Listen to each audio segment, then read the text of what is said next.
Hi everyone. तो आज के इस वीडियो में हम प्रैक्टिस सेट टीजीटी की प्रैक्टिस देखने वाले हैं। टीजीटी यूपी टीजीटी, ठीक है, यूपी टीजीटी की प्रैक्टिस देखने वाले हैं। मोस्ट एक्सपेक्टेड क्वेश्चन को देखने वाले हैं, चाहे ग्रामर के हों या लिटरेचर के हों। तो जल्दी से स्टार्ट करते हैं।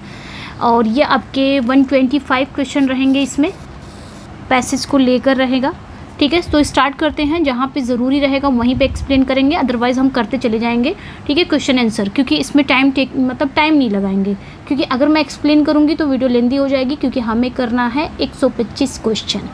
तो स्टार्ट करते हैं सेशन को। पहला जो क्वेश्चन है, had the captain been more cautious the calamitous sinking of the ship. यहाँ पे आपको क्या फील करना है, would be averted, might have been averted, might be averted या वुड हैव अवर्टेड, क्या आएगा ये हमें बताना है, ठीक है। He had the captain been more cautious, अगर कप्तान अधिक सतर्क होता तो जहाज का विनाशकारी डूबना। तो यहाँ पे आपका क्या हो जाएगा, हैड प्लस वर्ब की थर्ड फॉर्म है ना, हैड प्लस वर्ब की थर्ड फॉर्म है, तो had plus subject plus verb की थर्ड फॉर्म। तो हम इसको क्या कर देंगे, वुड प्लस या माइट प्लस या could plus have plus verb की थर्ड फॉर्म में चेंज कर देंगे, ठीक है। तो यहाँ पे आपका जो करेक्ट हो जाएगा, माइट हैव बीन अवर्टेड हो जाएगा। यहाँ पे ये करेक्ट हो जाएगा, might have been averted, okay. ये चीज़ ध्यान देनी है। यहाँ पे आपके पैसिव वॉइस में आ जाएगा। और यहाँ पे माइट, ये जैसे आप कंडीशनल सेंटेंस का देखते हो ना, कंडीशनल सेंटेंस का थर्ड टाइप, उसमें स्ट्रक्चर यही रहता है, उसमें आपका स्ट्रक्चर यही रहता है ना, हैड प्लस हैड आ जाए, देन सब्जेक्ट आ जाए, देन वर्ब की थर्ड फॉर्म आ जाए। तो ये तो एक क्लॉज की बात हो गई। दूसरी क्लॉज में आप क्या करोगे, वुड में चेंज कर दोगे, या तो आप उसको कुड में चेंज कर दोगे। तो ये कुड में भी चेंज होता है, वुड में भी चेंज होता है, या तो माइट में भी चेंज होता है, ठीक है, माइट में भी चेंज होता है। देन आपका हैव आ जाएगा, देन आपका वर्ब की थर्ड फॉर्म आ जाएगी। अब पैसिव वॉइस में रहेगा तो बीन लग जाएगा। नेक्स्ट पे आएंगे, The committee was divided in its opinion and consequently it dash unable to reach dash decision। यहाँ पे भी हमें फिल करना है, क्या फिल करोगे आप। कमेटी अपनी राय में क्या है, डिवाइडेड है।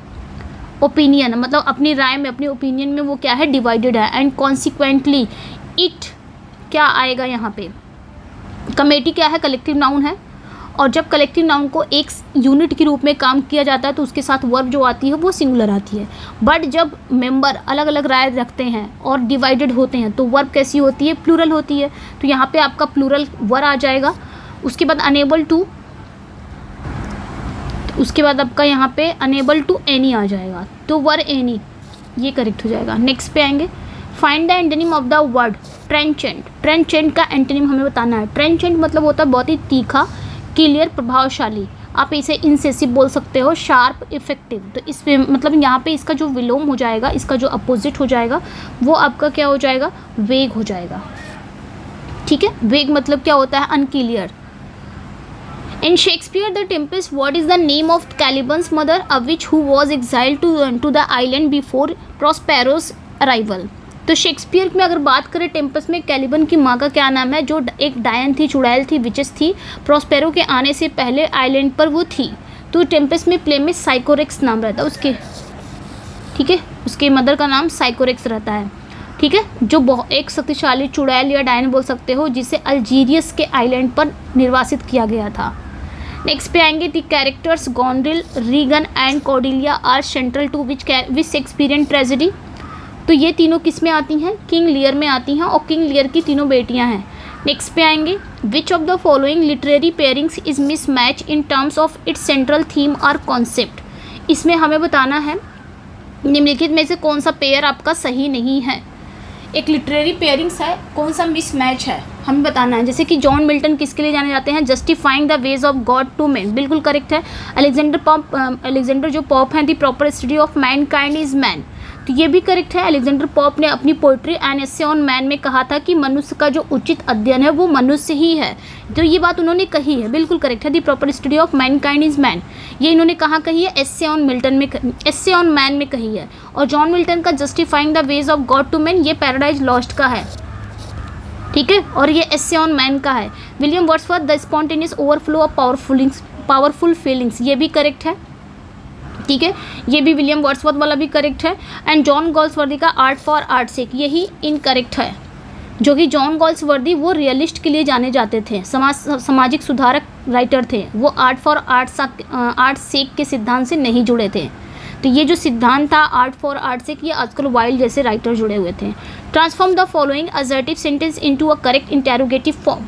तो इसे क्या करना है, it is no use carrying over split milk. इसको हमें क्या करना है, ये आपका असर्टिव सेंटेंस है, इसको हमें इंटेरोगेटिव में चेंज करना है। ठीक है, इंटेरोगेटिव में क्या होगा इसका बताना है। ये सभी चारों ऑप्शन आपका इंटेरोगेटिव में ही है।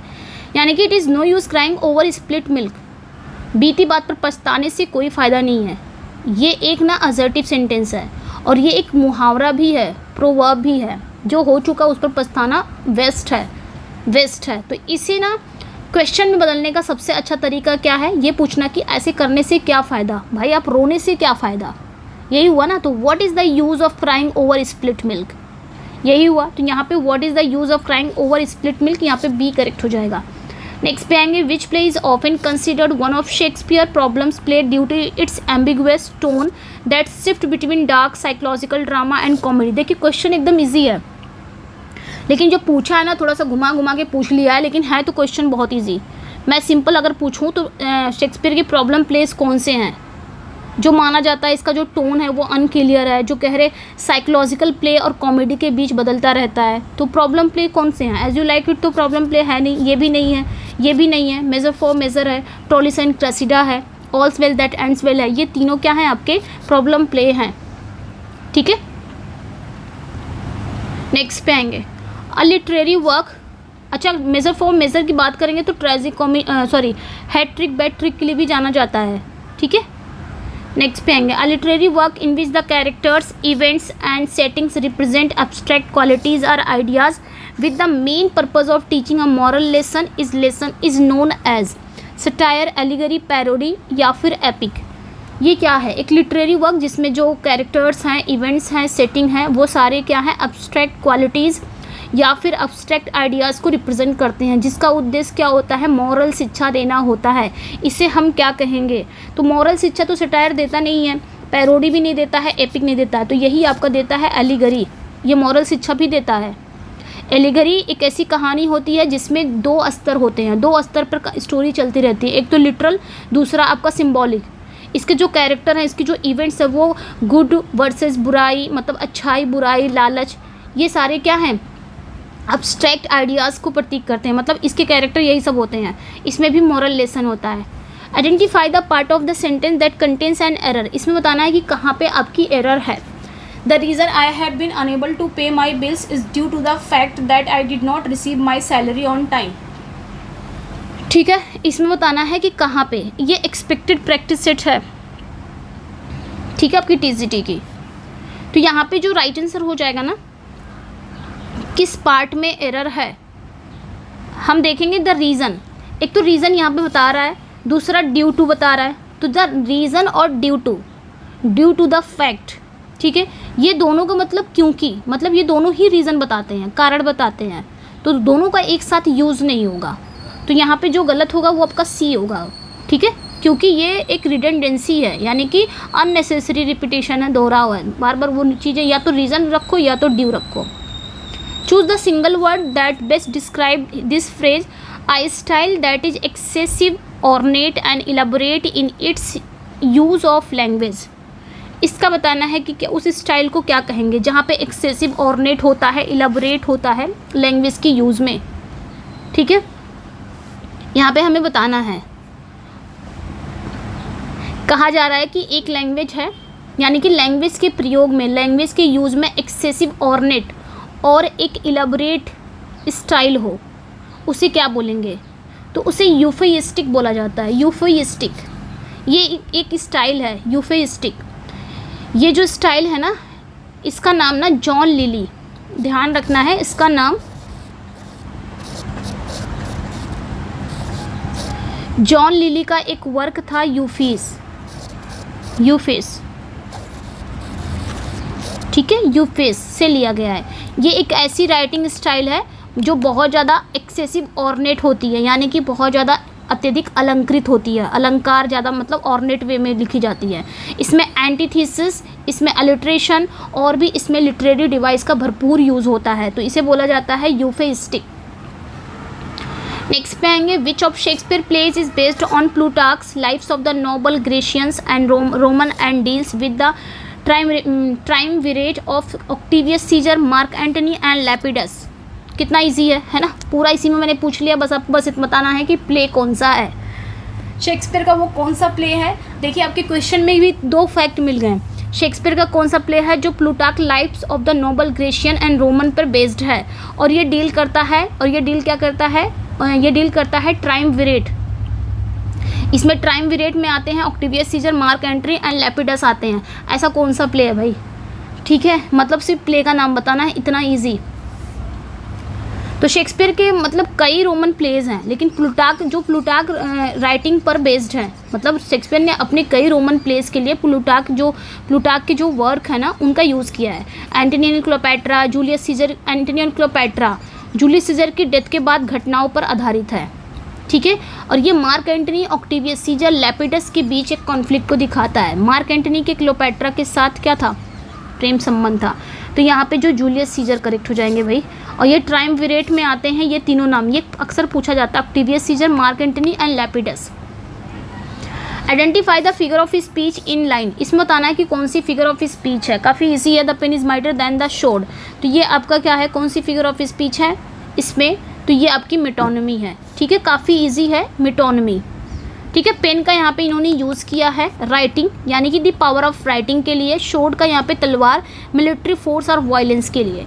नेक्स्ट पे आएंगे, which statement accurately distinguishes a soliloquy from an aside, तो यहाँ पे बता रहा है कि कौन सा स्टेटमेंट सोलिलोक्यू और असाइड के बीच सही अंतर बता रहा है।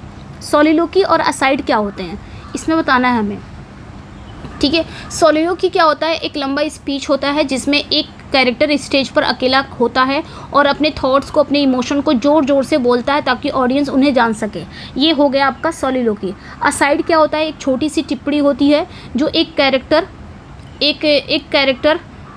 ऑडियंस को एड्रेस करते हुए कहता है, और ये माना जाता है कि स्टेज पर मौजूद अन्य कैरेक्टर उसे नहीं सुन सकते, तो यहाँ पे कौन सा करेक्ट हो जाएगा, सी करेक्ट हो जाएगा। नेक्स्ट पे आएंगे, जॉन मिल्टन की Areopagitica is a powerful prose tract defending, तो ये तो मैंने कितनी बार ही कराया है, ठीक है। जॉन मिल्टन की जो एरियोपेजिटिका है पावरफुल प्रोज ट्रैक है, ये किसको डिफेंड कर रहा है, the freedom of press and opposing censorship, ये किसी का गलत नहीं होना चाहिए। नेक्स्ट पे आएंगे, आज के जो प्रैक्टिस सेट है ना 125 है, जिसमें हम पैसेज को देखते हैं, अगर टाइम मिलेगा तो कर लेंगे, अदरवाइज हम जितना क्वेश्चन है वो तो कर ही लेंगे। तो अपना स्कोर ज़रूर शेयर करना, ये टीजीटी का ही है, अपना स्कोर ज़रूर शेयर करना कितना आपने स्कोर किया है, ठीक है, क्योंकि क्वेश्चंस ज़्यादा टफ नहीं है। नेक्स्ट पे आएंगे, identify the part of sentence that contains an error, इसमें बताना है कि कहाँ पे एरर है। Neither the project manager nor the team members was unable to find a solution that was acceptable to the client, तो neither nor, either or, not only but also, इनके बाद जो इनका क्लोजर सब्जेक्ट होता है ना उसी के अकॉर्डिंग वर्ब आता है, जैसे कि neither the project manager, neither nor the team member, तो ये जो नॉर है या और आ जाए या नॉट ओनली बट ऑल्सो आ जाए, इनके बाद जो क्लोजर इनका सब्जेक्ट होता है उसी के अकॉर्डिंग वर्ब रखी जाती है। तो मेंबर यहाँ पे सब्जेक्ट है, ठीक है, तो यहाँ पे जो सब्जेक्ट है वो क्या है, मेंबर है, ओके। तो यहाँ पे जो एरर पार्ट होगा वो कहाँ पे होगा, इसमें वॉज की जगह पे क्या हो जाना चाहिए, टीम मेंबर्स हैं, टीम मेंबर्स ये सब्जेक्ट है आपका जो कि प्लूरल है, तो यहाँ पे बी पार्ट में एरर होना चाहिए, यहाँ पे वर होना चाहिए, चूँकि जो टीम मेंबर्स हैं वो प्लूरल हैं, तो वॉज नहीं होना चाहिए, वर होना चाहिए। नेक्स्ट पे आएंगे, select the correctly spelled word, idiosyncrasy, idiosyncrasy की करेक्ट स्पेलिंग बतानी है। कोई पर्सन है, किसी पर्सन का स्पेसिफिक या अनूठा व्यवहार या आदत, इसे कहा जाता है इडियोसिनक्रेसी। बहुत इजी है, ईडियो IDIO, ईडियो, सिन SYN, सिन, क्रेसी CRASY, क्रेसी में आपने ध्यान रखना है यहाँ पे, ठीक है, यहाँ पे जो आपने ध्यान रखना है क्रेसी में ना, वो क्रेसी में CRASY एस रखना ध्यान, क्योंकि CY में ना फंस जाना, ठीक है। तो यहाँ पे जो राइट आंसर हो जाएगा वो आपका करेक्ट हो जाएगा बी, इडियोसिनक्रेसी, ये करेक्ट हो जाएगा, इडियोसिनक्रेसी SY। नेक्स्ट पे आएंगे find the error in the following sentence. इसमें बताना है कि कौन सा एरर है। ओके, इसमें बताना है कि कौन सा एरर है आपका। तो यहाँ पे बताना है कि किस पार्ट में error. The data which was publish in the latest journal suggest that the phenomenon are more wide spread than previously thought. तो इसमें किस पार्ट में एरर है। तो एक चीज़ ध्यान रखना, इसमें जो पार्ट में एरर है, एक चीज़ ध्यान रखना है यहाँ पे फिनो, ठीक है, एक मिनट, एक चीज़ ध्यान रखना है, इसमें जो फिनोमेना है, पेन मैंने चेंज कर दिया है, ठीक है, यहाँ पे जो पूछा है फिनोमेनन, फिनोमेनन हो गया या फिनोमेनन, फिनोमेना, ठीक है। तो ये जो फिनोमेनन है ना, ये सिंगुलर है और ये इसका प्लूरल है फिनोमेना, ये प्लूरल है फिनोमेना, ये प्लूरल है और इसका सिंगुलर क्या है, ये फिनोमेना। तो यहाँ पे आया क्या है, फिनोमेनन, जो कि सिंगुलर है। यहाँ पे वर्ब, जब ये सिंगुलर है तो वर्ब भी सिंगुलर आनी चाहिए, इज आना चाहिए, तो यहाँ पे आर आया हुआ है, चूँकि डी में गलती थी, यहाँ पे आपका इज आएगा, ठीक है। नेक्स्ट पे आएंगे fill in the blank with the most suitable preposition. यहाँ पे हमें करेक्ट प्रेपोजिशन का यूज़ करना है, ठीक है। Her persistence in the matter finally resulted dash success. यहाँ पे क्या आएगा, टू फ्रॉम विद या टू फ्रॉम इन या विद, क्या आना चाहिए, ठीक है। तो यहाँ पे जो फ्रेज ये आएगा ना आपका, यहाँ पे जो करेक्ट हो जाएगा रिजल्टेड इन। रिजल्ट इन का मतलब क्या होता है, यहाँ पे इन आ जाएगा। रिजल्ट इन का मतलब क्या होता है, किसी चीज़ का परिणाम होना, to lead a particular outcome. तो यहाँ पे इन इज़ करेक्ट, ठीक है। नेक्स्ट पे आएंगे, द लाइन है bliss was it in that dawn to be alive but to be young was very heaven is from Wordsworth poem about. तो ये जो लाइनें हैं ये आपकी कहाँ पे आती हैं, ये लाइनें मैं प्रील्यूड की बता दे रही हूँ, ठीक है। ये लाइनें आपकी कहाँ पे आती हैं, प्रील्यूड की लाइनें हैं। बट ये लाइनें किसके बारे में है ये पूछा जा रहा है, किसके बारे में उन्होंने लिखा है। तो ये लाइनें तो प्रील्यूड की ही लाइनें हैं। इसमें इन्होंने फ्रेंच रेवोल्यूशन के जो शुरुआती दिन हैं, जो उत्साह से भरे होते हैं, आशावाद से भरे होते हैं, उनके बारे में है। उन्हें लगा कि नया और बेहतर युग आ रहा है, तो फ्रेंच रेवोल्यूशन के बारे में उन्होंने बताया है। द फेमस कोट है all the words are stage and all the mens and women merely players is spoken by which character in Shakespeare as you like it. तो ये लाइनें आपकी कहाँ पे आती हैं, ये एज यू लाइक इट में है। कैरेक्टर कौन है बोलने वाला, तो जैक्स है, ठीक है। नेक्स्ट पे आएंगे, what is the meaning of the word pernicious. Pernicious का मतलब क्या होता है, परनिसियस यानी कि हानिकारक, घातक, स्पेशली जो धीरे धीरे सिक्योरिटी रूप से नुकसान पहुंचाए, हैविंग अ हार्मफुल इफेक्ट। तो यहाँ पे क्या हो जाएगा, having a subtly harmful effect. Next पे आएंगे, which of the following works by John Galsworthy is a part of trilogy succeeding the Forsyte Saga known as the Modern Comedy. तो John Galsworthy के निम्नलिखित कौन सा वर्क है जो foresight saga के बाद आने वाली ट्रायलॉजी का पार्ट है, जिसे अ मॉडर्न कॉमेडी के नाम से जाना जाता है। तो द मैन ऑफ प्रॉपर्टी है, वाइट मंकी है, चांसरी है कि टू लेट है।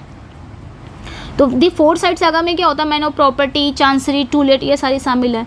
लेकिन इसके बाद जो ट्रायलॉजी आती है वो मॉडर्न कॉमेडी आती है। इसमें वाइट मंकी, सिल्वर स्पून, स्वांग स्वांग 3 शामिल है। तो यहाँ पे वाइट मंकी इस करेक्ट हो जाएगा। इसमें 3 नॉवल शामिल हैं, वाइट मंकी है और आपका द सिल्वर स्पून है, ठीक है, द सिल्वर स्पून है, और आपका क्या है, और आपका एक और है स्वान स्वांग है, स्वान स्वांग है ये भी। तो ये आपके मॉडर्न कॉमेडी के हैं 3 प्ले। बाकी man of property, in Chancery, to let, ये फोरसाइट सागा के हैं। नेक्स्ट पे आएंगे, choose the word that best describe the phrase the practice of spelling a word at it is pronounced. तो यहाँ पे हमें बताना है, मतलब किसी शब्द की मीनिंग उसके प्रोनाउंसिएशन के अनुसार करने की प्रथा क्या कहलाती है, तो उसे फोनेटिक स्पेलिंग कहते हैं। ये वो मतलब ये वो प्रणाली होती है, ये वो सिस्टम होता है जिसमें शब्दों को ना ठीक वैसे ही लिखा जाता है जैसे वो बोले जाते हैं, जिसमें प्रत्येक साउंड के लिए एक स्पेसिफिक सिंबल होता है। तो इसे फोनेटिक स्पेलिंग कहेंगे, ठीक है। इसे क्या कहेंगे, फोनेटिक स्पेलिंग। जैसे आप मतलब शब्दों को ठीक वैसा ही लिखा जाए जैसे आप बोल रहे हो। नेक्स्ट पे आएंगे, identify the part of the sentence containing an error. इसमें बताना है कि किस पार्ट में एरर है। If one wishes to succeeded in this competitive world you must be prepare to work exceptionally hard. तो इसमें बताना है कि किस वर्क मतलब किस में एरर है। ठीक है, इस टाइप के क्वेश्चन आए थे ना, आई थिंक आपके आए थे लास्ट एग्जाम में। तो हमें बताना है if one wish to succeeded. देखिए इस सेंटेंस में ना प्रोनाउन एग्रीमेंट की गलती है। अगर कोई चीज़ वन से शुरू हो रहा है, जैसे वन से हमारा सब्जेक्ट शुरू हो रहा है, वन से सेंटेंस शुरू हो रहा है और ये सब्जेक्ट है, इसके बाद अगर फिर से कोई ऑब्जेक्ट आ रहा है या सब्जेक्ट आ रहा है तब भी हम ऑब्जेक्ट आ रहा है तब भी हम वन का ही यूज़ करेंगे, या इसके बाद कोई सब्जेक्ट आ रहा है तब भी हम वन का यूज़ करेंगे। इसके बाद अगर इसका पजेसिव रखना रहेगा तब वंस का यूज़ करेंगे। इसका एक ही चीज़ ध्यान रखना, वन वन वंस, ये सब्जेक्ट बन गया, ये ऑब्जेक्ट बन गया, ये पोजीशन शो कर रहा है, बस यही चीज़ ध्यान रखना है यहाँ पे। तो यहाँ पे आप देखेंगे if one wishes to succeed in this competitive world you must be prepare to work. अब यहाँ पे फिर से एक आ गया सब्जेक्ट। तो जब वन से स्टार्ट है चीज़ें तो आने वाला जितना भी आपका सब्जेक्ट रहेगा ऑब्जेक्ट रहेगा वो सब वन ही आएगा। ठीक है, वन से अगर सेंटेंस वन से शुरू होता है तो इसलिए पूरे सेंटेंस में उसी प्रोनाउन का यूज़ होना चाहिए। तो यू मस्ट बी प्रिपेयर्ड की जगह पे वन मस्ट बी प्रिपेयर्ड होना चाहिए। यहाँ पे सी पार्ट में एरर था, one must be prepared. Next पे आएंगे, the murder of king is known as. यहाँ पे हमें बताना है the murder of king is known as. The murder of king is known as मतलब किंग या क्वीन की हत्या। किंग या क्वीन की हत्या क्या कहलाएगी? तो उसे रेजिसाइड बोलते हैं, ये इजी है। ठीक है, पैट्रिसाइड मतलब फादर की हत्या, जेनोसाइड मतलब किसी जाति या समूह की हत्या, फ्रैट्रिसाइड मतलब भाई की हत्या। Choose the correct spelling connoisseur. Connoisseur की करेक्ट स्पेलिंग हमें बतानी है। मैं जल्दी करा रही हूँ क्योंकि हमें 125 क्वेश्चन करने हैं तो इसलिए जल्दी और एक्सप्लेन भी उतना ही करूँगी जितना ज़रूरी रहेगा। ठीक है, तो यहाँ पे हमें बताना है कोनोसर की करेक्ट स्पेलिंग क्या हो जाएगी। इसकी स्पेलिंग जरूर याद कर लेना, CO। कोनोसर की स्पेलिंग जरूर याद कर लेना। इसमें डबल N आता है, डबल S आता है, CONNO ये हो गया। फिर I या फिर आप ऐसे भी याद रख सकते हो CONNOI, फिर डबल SEUR ये हो गया कोनोसर। तो यहाँ पे B करेक्ट हो जाएगा। ठीक है, नेक्स्ट पे आएंगे, चूज़ द करेक्ट स्पेलिंग। यहाँ पे भी हमें करेक्ट स्पेलिंग बतानी है।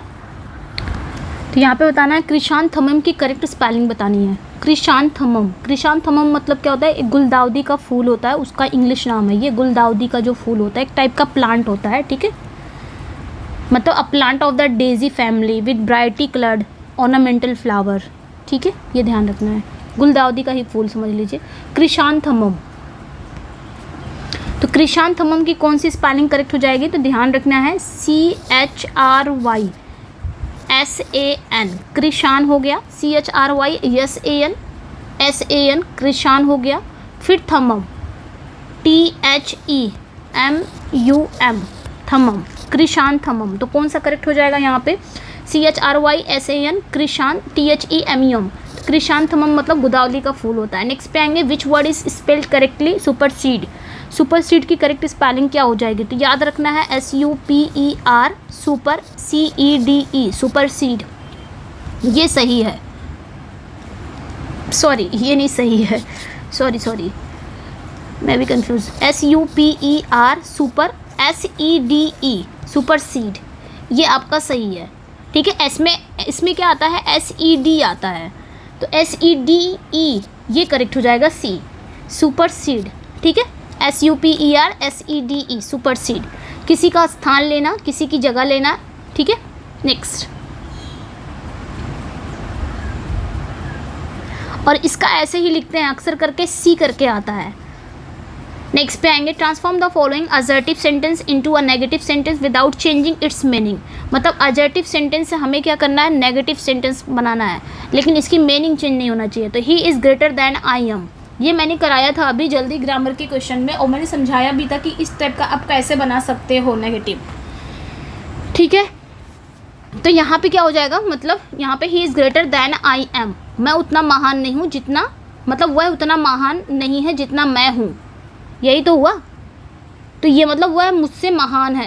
तो ये कंपैरेटिव डिग्री है, ग्रेटर वाला सेंटेंस जो कि नेगेटिव में बदलना है। तो हमें पॉजिटिव डिग्री ग्रेट का यूज़ ना करके हम नॉट सो एज के साथ करेंगे। एक तो नॉट आएगा, उसके बाद सो एज का यूज़ करेंगे। ठीक है। अब नॉट के साथ कहा जाता है सो एज होता है, एज का यूज़ नहीं होता है। तो I am not so great as he is हो जाएगा, I am not so great as he is. Positive degree में हम चेंज कर देंगे इसको नेगेटिव करके, I am not so great as he is, ये करेक्ट हो जाएगा। नेक्स्ट पे आएंगे, Soames Forsyte is a central character in Galsworthy Forsyte saga represent. तो सोम्स फोर्साइट, ये फोर्साइट सागा का सेंट्रल कैरेक्टर है, ये किसका रिप्रेजेंट करता है?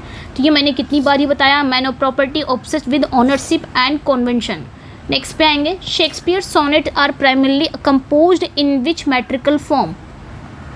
तो यहाँ पे बताएंगे शेक्सपियर का जो सोनेट है वो मेनली किस मेट्रिकल फॉर्म में लिखे गए हैं। शेक्सपियर की सोनेट टेट्रा, हेक्सा, पेंटा या फिर डेक्टाइल पेंटामीटर या आयम्बिक पेंटामीटर। तो ध्यान रखना है शेक्सपियर के जो सोनेट हैं और प्लेज में यूज़ किया गया वाला जो मतलब शेक्सपियर ने अपने सोनेट में या अपने प्ले में जो भी वो मेट्रिकल फॉर्म यूज़ किए हैं उनका क्या है, उसमें है 10 सेलेबल होते हैं। ठीक है, जो मतलब 5 जोड़े 5 पेयर वाले होते हैं जिन्हें फीट कहा जाता है। तो यहाँ पे आपका आयम्बिक पेंटामीटर हो जाएगा, इतना ध्यान रखना है। नेक्स्ट पे आएंगे, अ सेजुरा इन पोइट्री रेफर्स इन। तो पोइट्री में सेजुरा क्या होता है? सेजुरा, पोइट्री में जो सेजुरा है वो एक लाइन के अंदर एक विराम होता है, एक ठहराव होता है। ये अक्सर किसी विराम चिन्ह जैसे कि कॉमा, ठीक है, जैसे कि कॉमा द्वारा मार्क किया जाता है, लेकिन हमेशा नहीं। तो a pause, a break within a line of words. ठीक है, नेक्स्ट पे आएंगे, in Paradise Lost which angel is sent by God to warn Adam of Satan's presence in the garden of Eden. Paradise Lost में जो God हैं, God द्वारा किस angel को एडम को ईडन गार्डन में शैतान मतलब शैतान के प्रेजेंस के बारे में वार्निंग देने के लिए भेजा जाता है। तो ये भी मैंने कितनी बार ही पढ़ाया है, जो हमारी वो चल रही है ना 2000 सीरीज, 2000 सीरीज में कितनी बार आया है ये क्वेश्चन 2000 सीरीज में। तो इसलिए कह रही हूँ वो 2000 सीरीज आपको करना ही करना, जिसमें मैंने 6 क्लास करा चुके हैं, अभी तक 6 क्लास इसकी हो चुकी है। तो ज़रूर चेकआउट वहाँ पे किया करिए, ये सारे क्वेश्चंस वहाँ पे आपको मिलते हैं। ठीक है, तो राफेल ही है वो कैरेक्टर, ध्यान रखना है। नेक्स्ट पे आएंगे, Wordsworth concept spots of time as detail in the prelude refers. तो ये भी मैंने कितनी बार कराया है उसमें। वर्ड्सवर्थ का जो स्पॉट ऑफ टाइम की कॉन्सेप्ट है, जैसे कि प्रील्यूड में इन्होंने दिया है, प्रील्यूड बुक 12 में दिया है। ठीक है, स्पॉट्स ऑफ टाइम का इन्होंने बात किया है। तो इसका मतलब क्या हुआ? तो मेमोरी ऑफ इंटेंस, याद रखना है यहाँ पे, memory of intense feeling that shape once character and memory. ठीक है, नेक्स्ट पे आएंगे, जॉन मिल्टन्स की epic poem Paradise Lost was original publish in 10 books in which year. तो ओरिजिनली जब ये पब्लिश हुआ था 1667 में, जिसमें 10 बुक्स था, 10 बुक्स। बाद में ये 1674 में आया, इसको रिवाइज करके मतलब इसमें मॉडिफिकेशन किया गया, इसको दोबारा से पब्लिश किया गया। तो वो आपने याद रखना है, दोबारा से ये 1674 में आया था with 12 books. Identify the error in the sentence, इसमें एरर बतानी है, कहाँ पे आपकी एरर है। The board of directors insist that the new policy be implemented without no delay. ठीक है, इसमें बताना है कि कहाँ पे आपकी गलती है, विदाउट नो डिले। तो यहाँ पे हम देखेंगे किस पार्ट में गलती है। The board of directors insist that new policy be implemented without no delay. अगर हम देखें ना तो इसमें डबल नेगेटिव की गलती है। एक तो विदाउट और नो दोनों ही नेगेटिव वर्ड है और एक साथ यूज़ नहीं किए जा सकते। विदाउट एनी डिले हो जाएगा, विदाउट नो डिले। विदाउट भी नेगेटिव वर्ड है और नो भी नेगेटिव वर्ड है, तो दोनों को एक साथ हम नहीं यूज कर सकते। यहाँ पे हम नो की जगह पे एनी का यूज़ कर सकते हैं, विदाउट एनी डिले हो जाएगा, बिना किसी देरी के। ठीक है, नेक्स्ट पे आएंगे, fill in the blank with the most suitable preposition the committee will look that's the allegation made against the official. तो यहाँ पे भी बताना है कि किस पार्ट में एरर है। तो यहाँ पे हम देखेंगे द कमेटी, फ्रेजल वर्ब है लुक, है ना, लुक इनटू, मतलब यहाँ पे जो कमेटी है वो अधिकारी के खिलाफ लगे आरोपों की क्या करेगी, जांच करेगी। तो लुक इनटू यहाँ पे हमें फ्रेजल वर्ब का यूज़ करना पड़ेगा, क्योंकि यहाँ पे जांच की बात आ रही है। तो लुक इनटू मतलब क्या होता है, जांच करना, पड़ताल करना, टू इन्वेस्टिगेट करना। तो यहाँ पे लुक इनटू इस करेक्ट हो जाएगा। ठीक है, बाकी आपका लुक एट मतलब होता है देखना, लुक आफ्टर मतलब take care, to take care. Next पे आएंगे, which of the following sentence is correctly punctuated. मैं थोड़ा जल्दी चल रही हूँ ना, क्या करूँ, सोच रही हूँ कि ज़्यादा वीडियो लेंदी ना जाए और हम कम समय में ही ढेर सारे क्वेश्चंस कर लें। थोड़ी अपनी स्पीड बढ़ा दीजिएगा, जब तक मैं क्वेश्चन को एक्सप्लेन करूँ ना तब तक आप अपना आंसर कर लिया करें, क्योंकि भाई आप टीजीटी की 2 साल से आप तैयारी कर रहे हो, इसलिए आपको पढ़ने की भी ज़रूरत नहीं है। थोड़ा सा क्वेश्चन आपने एक नज़र देखा, तुरंत आपको आंसर उसका आना चाहिए। आप अभी से नहीं तैयार कर रहे हो, लगभग 3 साल होने वाले हैं इसकी तैयारी करते करते। तो इतना नहीं कि मैम फिर ये मैसेज मत करना कि मैम आप रोकती नहीं हैं तो हम क्वेश्चन नहीं देख पाते हैं, ये सब मत करना, क्योंकि भाई ये प्रैक्टिस है तो मैं जल्दी जल्दी कराना चाह रही हूँ। और आप भी जल्दी जल्दी, जितनी जल्दी मैं करा रही हूँ उतनी जल्दी आप आंसर भी करिए। जब तक मैं क्वेश्चन को एक्सप्लेन करती हूँ आप आंसर तब तक कर लीजिए। टीजीटी में मैं इतनी एक्सपेक्टेशन तो कर सकती हूँ आपसे, ठीक है। Which of the following sentences is correctly punctuated, यहाँ पे हमें बताना है कि कौन सा सेंटेंस हमारा पंक्चुएटेड है, क्योंकि अगर हम एक क्वेश्चन पे ज़्यादा टाइम लगाएंगे तो फिर वही है, लेंदी हो जाएगी वीडियो, और मुझे लेंदी नहीं करनी है, क्योंकि टाइम ना आप लोग के पास है ना मेरे पास है, ठीक है।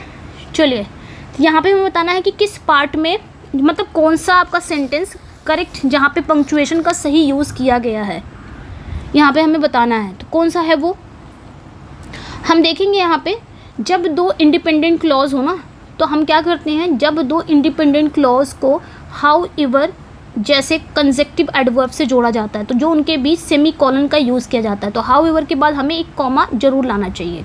यहाँ पे जो हमारा करेक्ट हो जाएगा ना वो बी हो जाएगा। जैसे the guest arrived, he was not one we expected. यहाँ पे 2 इंडिपेंडेंट क्लॉज है, एक तो ये है, एक तो ये है। अब 2 इंडिपेंडेंट क्लॉज के बीच में हमें क्या लाना है, एक कंजेक्टिव एडवर्ब जोड़ा जाएगा, हमें एक हाउ एवर का यूज़ रखना है। और जब भी हाउ एवर आ जाए ना, तो हाउ एवर को क्या करना है, दोनों ही क्लॉज से हमें अलग रखना है, यानी कि उसके आगे और पीछे हमें क्या रखना है, कॉमा, तब ये करेक्ट हो जाएगा, ठीक है। नेक्स्ट पे आएंगे।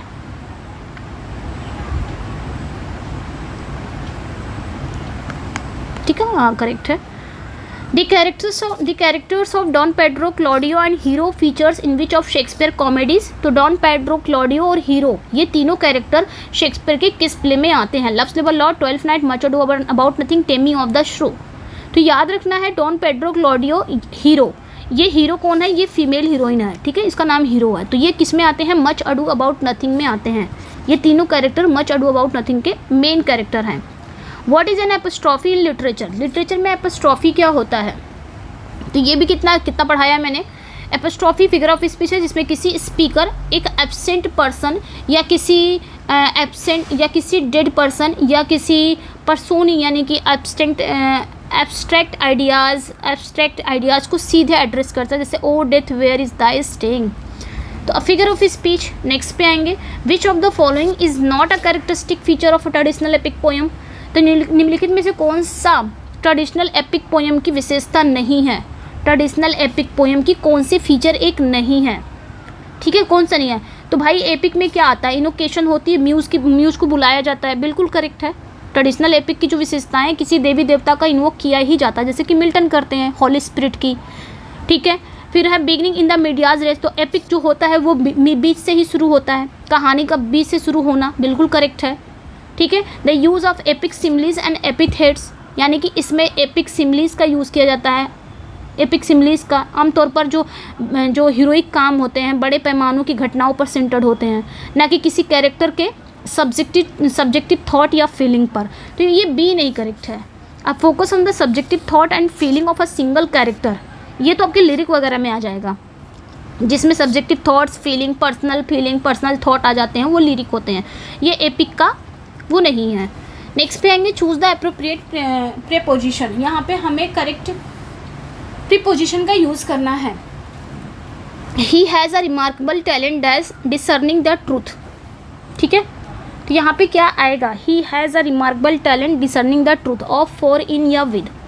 तो यहाँ पे हम देखेंगे जब टैलेंट का यूज किसी स्पेसिफिक कौशल या क्षमता को दिखाने के लिए किया जाता है तो प्रेपोजिशन फॉर का यूज़ होगा। टैलेंट फॉर समथिंग या टैलेंट फॉर डूइंग समथिंग, तो यहाँ पे फॉर हो जाएगा, ठीक है।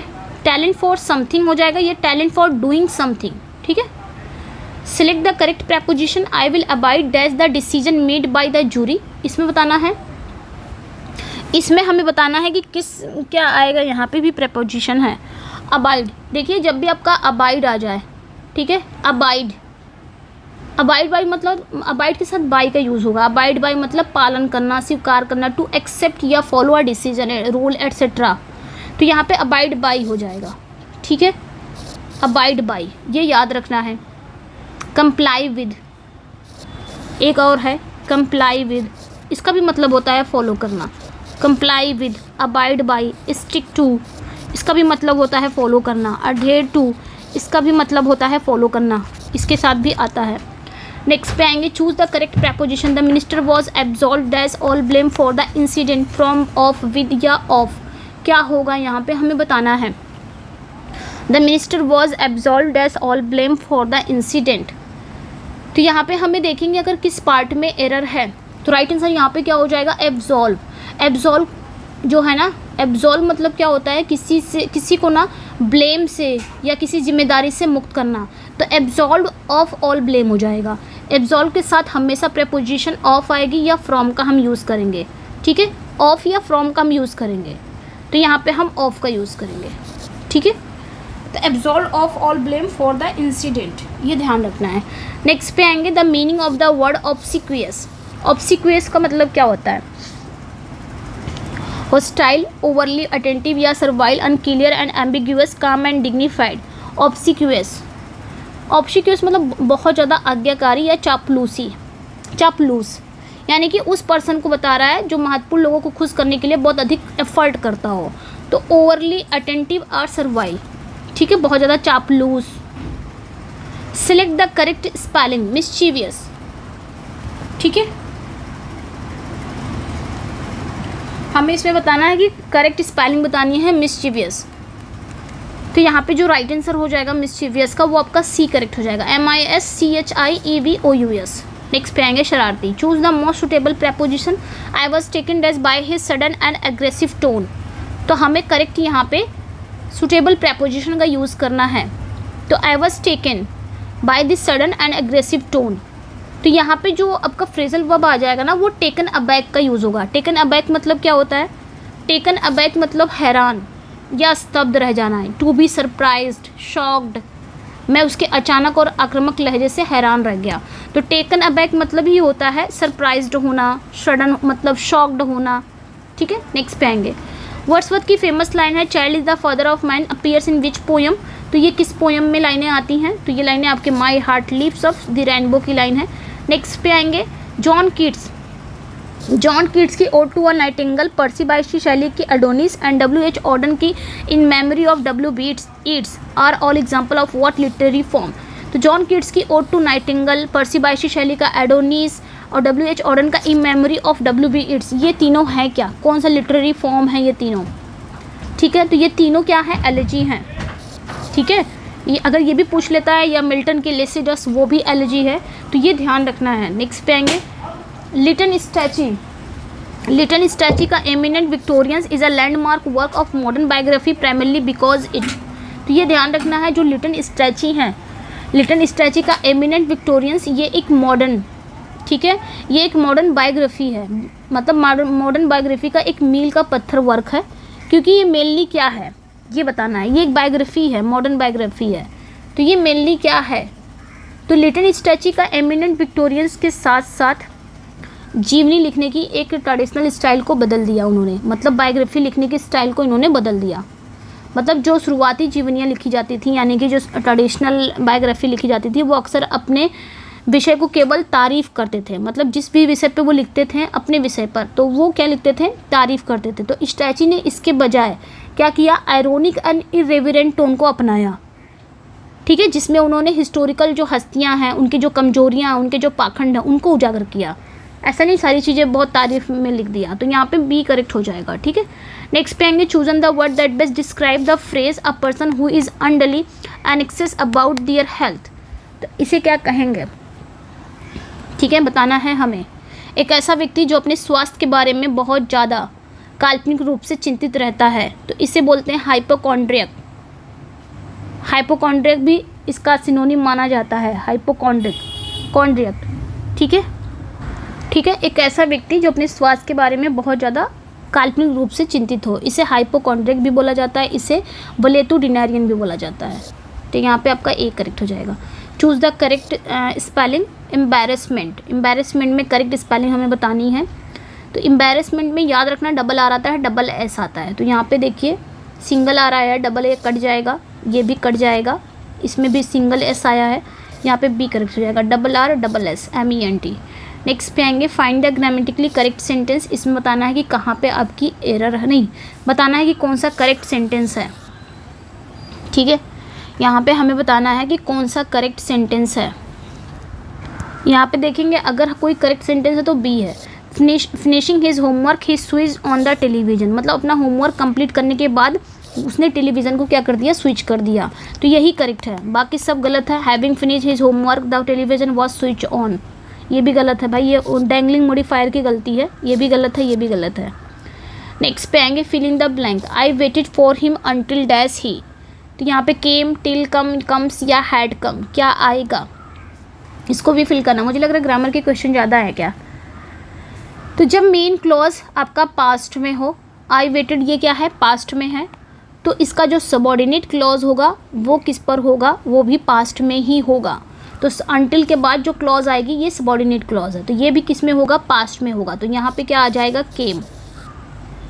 ठीक है, next in Galsworthy play Justice the climactic scene involves a lawyer demonstrating the psychological torment of solitary confinement. Who is the lawyer, इसमें लॉयर कौन है। ठीक है, गोल्सवर्दी का जो प्ले है जस्टिस, उसमें जो क्लाइमेक्टिक सीन होता है उसमें एक वकील अकेले मतलब सॉलिटरी कन्फाइनमेंट के मनोवैज्ञानिक पीड़ा को दिखाता है, वो वकील कौन है। तो इस प्ले में जो वकील है ना, यानी कि जस्टिस का जो फेमस कोर्ट रूम में वो बचाव करता है हेक्टर फ्रोम। ठीक है, हेक्टर फ्रोम, ये ध्यान रखना है, ये किसका बचाव करता है, ये सॉलिटरी कन्फाइंड किसी पर्सन की आत्मा को कैसे नष्ट कर देता है, ये एक क्रूर और अमानवीय सज़ा है, ये इस बारे में बहस करता है। ठीक है, जूरी को ये दिखाने की कोशिश करता है कि जैसे आपने फाल्डर को दे दिया है सॉलिटरी कन्फाइनमेंट, वाकई में सॉलिटरी कन्फाइनमेंट कितना बुरा है, किसी की आत्मा तक को नष्ट कर देता है। Which of the following works is often cited as a pioneering example of psychological novel focusing intensely on the inner consciousness in its character. यहाँ हमें बताना है कौन सा ऐसा वर्क है जो अक्सर साइकोलॉजिकल नॉवल के एक, ठीक है, साइकोलॉजिकल नॉवल के एक पॉइनियर एग्जाम्पल के रूप में दी जाता है, जो अपने कैरेक्टर के आंतरिक चेतना पर ध्यान देते हैं। तो राइट आंसर सैमुअल रिचर्डसन का पैमिला, सैमुअल रिचर्डसन का पैमिला। तो सैमुअल रिचर्डसन का पैमिला, पैमिला क्या है, ये एक नॉवल है। ठीक है, इसे कौन सा नॉवल कहा जाता है, एपिस्टोलरी नॉवल। ठीक है, एपिस्टोलरी नॉवल, एपिस्टोलरी नॉवल जो लेटर्स के फॉर्म में होता है, यानी कि ये लेटर्स के फॉर्म में लिखा जाता है और इस डिवाइस के माध्यम से रीडर को उस हीरो या उस हीरोइन के अंदर क्या चल रहा है, उनके विचारों को, उनके भावनाओं तो सीधा पहुंच मिलती है, मतलब वो जान जाते हैं कि प्रोटैगनिस्ट के मन में चल क्या रहा है, यानी उस हीरो हीरोइन के मन में क्या चल रहा है, उनके आंतरिक विचार, उनके भावनाओं तक ये सीधा पहुंच जाते हैं रीडर और जानते हैं। तो ये इंग्लिश लिटरेचर में एक साइकोलॉजिकल रियलिटी की शुरुआती एग्जाम्पल्स में का एक माना जाता है। ठीक है, my principle are quite different dash yours, I am not amenable dash your suggestion. तो मेरे सिद्धांत तुम्हारे, प्रिंसिपल्स यहाँ पे सिद्धांत की बात कर रहा है, मेरे सिद्धांत तुम्हारे सिद्धांतों से काफ़ी अलग हैं, मैं तुम्हारे सुझावों को मानने को तैयार नहीं हूँ। तो ध्यान रखना डिफरेंट के साथ जो प्रपोजिशन आती है वो फ्रॉम आता है। ठीक है, और अगर इनडिफरेंट पूछ लिया जाए, इनडिफरेंट अगर आ जाए, इनडिफरेंट वाला भी पूछा जाता है, तो इनडिफरेंट अगर आ जाए तो इसके साथ टू आता है। ठीक है, लेकिन यहाँ पे डिफरेंट है फिर एमिनेबल है, तो इसके साथ क्या लगाओगे आप, इसके साथ भी एमिनेबल के मतलब, एमिनेबल का मतलब बात मानने को तैयार, इसके बाद भी प्रपोजिशन आपका टू लगाओगे, तो फ्रॉम टू जो हो जाएगा ये करेक्ट हो जाएगा। नेक्स्ट पे आएंगे who famously criticize Shakespeare in his pamphlet a growths worth of wit calling him an upstart crow beautified with our feathers. तो किसने अपने पैम्फलेट में 1592 में इन्होंने अपने पैम्फलेट में शेक्सपियर को क्या कहा है, a growths worth of wit में इन्होंने शेक्सपियर को upstart crow beautified with our feather कहा है, तो रॉबर्ट ग्रीन ने कहा है। ठीक है, तो ये एक यूनिवर्सिटी विट्स थे, इन्होंने 1592 में अपने डेथ से ठीक पहले लिखे गए इस पैम्फलेट में शेक्सपियर पर हमला किया, यानी कि शेक्सपियर पर इल्ज़ाम लगाया, शेक्सपियर की क्रिटिसाइज किया, उन्होंने शेक्सपियर पर लिटरेरी थेफ्ट का आरोप लगाया और इस बात से नाराज़ थे कि वो एक एक्टर यानी कि शेक्सपियर उन्हीं की तरह नाटक लिखने की हिम्मत कर रहा है। तो Robert Greene. Literary movement known as the new classicism prevalent in the 18th century emphasized. तो 18th सेंचुरी की अगर हम बात करें तो लिटरेरी मूवमेंट ये इसे ना न्यू क्लासिसिज्म के रूप में जाना जाता है ना, लिटरेरी मूवमेंट को। तो ये किस पे जोर देता था, ये पूछा जा रहा है। यानी कि न्यू क्लासिसिज्म मूवमेंट था वो किस पे जोर देता था, न्यू क्लासिकल मूवमेंट जो था। ये 18th सेंचुरी को कहा जाता है। इसमें आपके अलेक्जेंडर पॉप आते हैं, जोनाथन स्विफ्ट आते हैं, और आपके एक और राइटर है, याद नहीं आ रहा है।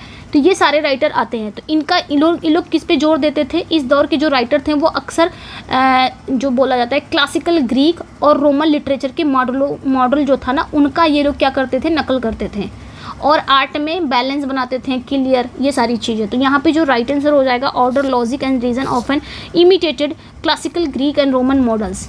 मतलब इनके वर्क कैसे होते थे, ये ऑर्डर पे लिखते थे, लॉजिक पे लिखते थे, रीजन पे लिखते थे। नेक्स्ट पे आएंगे, which novel by John Galsworthy explore the clash between establish aristocracy and the newly rich industrial class. ये भी मैंने कितनी बार पढ़ाया है। तो कौन सा गोल्सवर्दी का नॉवल है जो अरिस्टोक्रेटिक और न्यूली इंडस्ट्रियल क्लास के बीच एक टकराव को दिखाता है, कॉन्फ्लिक्ट को दिखाता है। तो ये ध्यान रखना है, वो क्या हो जाएगा आपका, पैट्रिशियन। ये ध्यान रखना है, पैट्रिशियन 1911 में आई थिंक आया था ये, इसमें ध्यान रखना। नेक्स्ट पे आएंगे, what is the grammatical function of the underline word in the following sentence, the police officer looked down the dark alley. तो यहाँ पे हमें बताना है, एक मिनट, इसमें तो अंडरलाइन किया ही नहीं गया है, ठीक है। यहाँ पे डाउन की बात कर रहा है, एडवर्ब है, एडजेक्टिव है, प्रेपोजिशन है या कंजंक्शन है, क्या है यहाँ पे, ये बताना है। देखिए यहाँ पे the police officer looked down, मैंने यहाँ पे लगा दिया है, the police officer looked down, है ना। यहाँ पे डाउन जो शब्द है ना, डाउन जो वर्ड है ना, ये वर्ब लुकेड और उसका जो नाउन है एले यहाँ पे नाउन है, उसके बीच का रिलेशन बता रहा है। जो लुकेड है, डाउन और एले के बीच का ये क्या बता रहा है, रिलेशन बता रहा है। तो ये बता रहा है कि पुलिस जो है, पुलिस अधिकारी ने कहाँ देखा, गली के नीचे की ओर। तो जब कोई वर्ड किसी वर्ब या नाउन के, किसी नाउन या प्रोनाउन के बीच में उसकी जगह, उसकी दिशा का रिलेशन बताता हो तो वो प्रेपोजिशन कहलाएगा, है ना। तो ये डाउन द डार्क के लिए ये पूरा क्या हो जाएगा, प्रेपोजिशनल फ्रेज है। यहाँ पे हम प्रेपोजिशन पे जाएंगे, ठीक है, ये ध्यान रखना है। कितने लोग इसे एडवर्बियल पार्टिसिपल कहेंगे, लेकिन अगर हम देखेंगे ट्रेडिशनल ग्रामर में ये एक प्रेपोजिशन ही है, जो कि यही सेंस निकल भी रहा है। नेक्स्ट पे आएंगे, which of the following sentence is grammatical incorrect. इसमें बताना है कि इसमें इनकरेक्ट है, कौन सा सेंटेंस इनकरेक्ट है। देखिए स्कार्सली जो आता है ना, स्कार्सली का जो पेयर बनता है वो वेन से बनता है, इतना ध्यान रखना है, तो सही होगा। स्कार्सली वेन का प्रयोग सही है, यहाँ पे वेन बना है, बिल्कुल करेक्ट है। नो सूनर का जो पेयर बना है वो देन से बना है, तो ये भी करेक्ट है, ये भी करेक्ट है।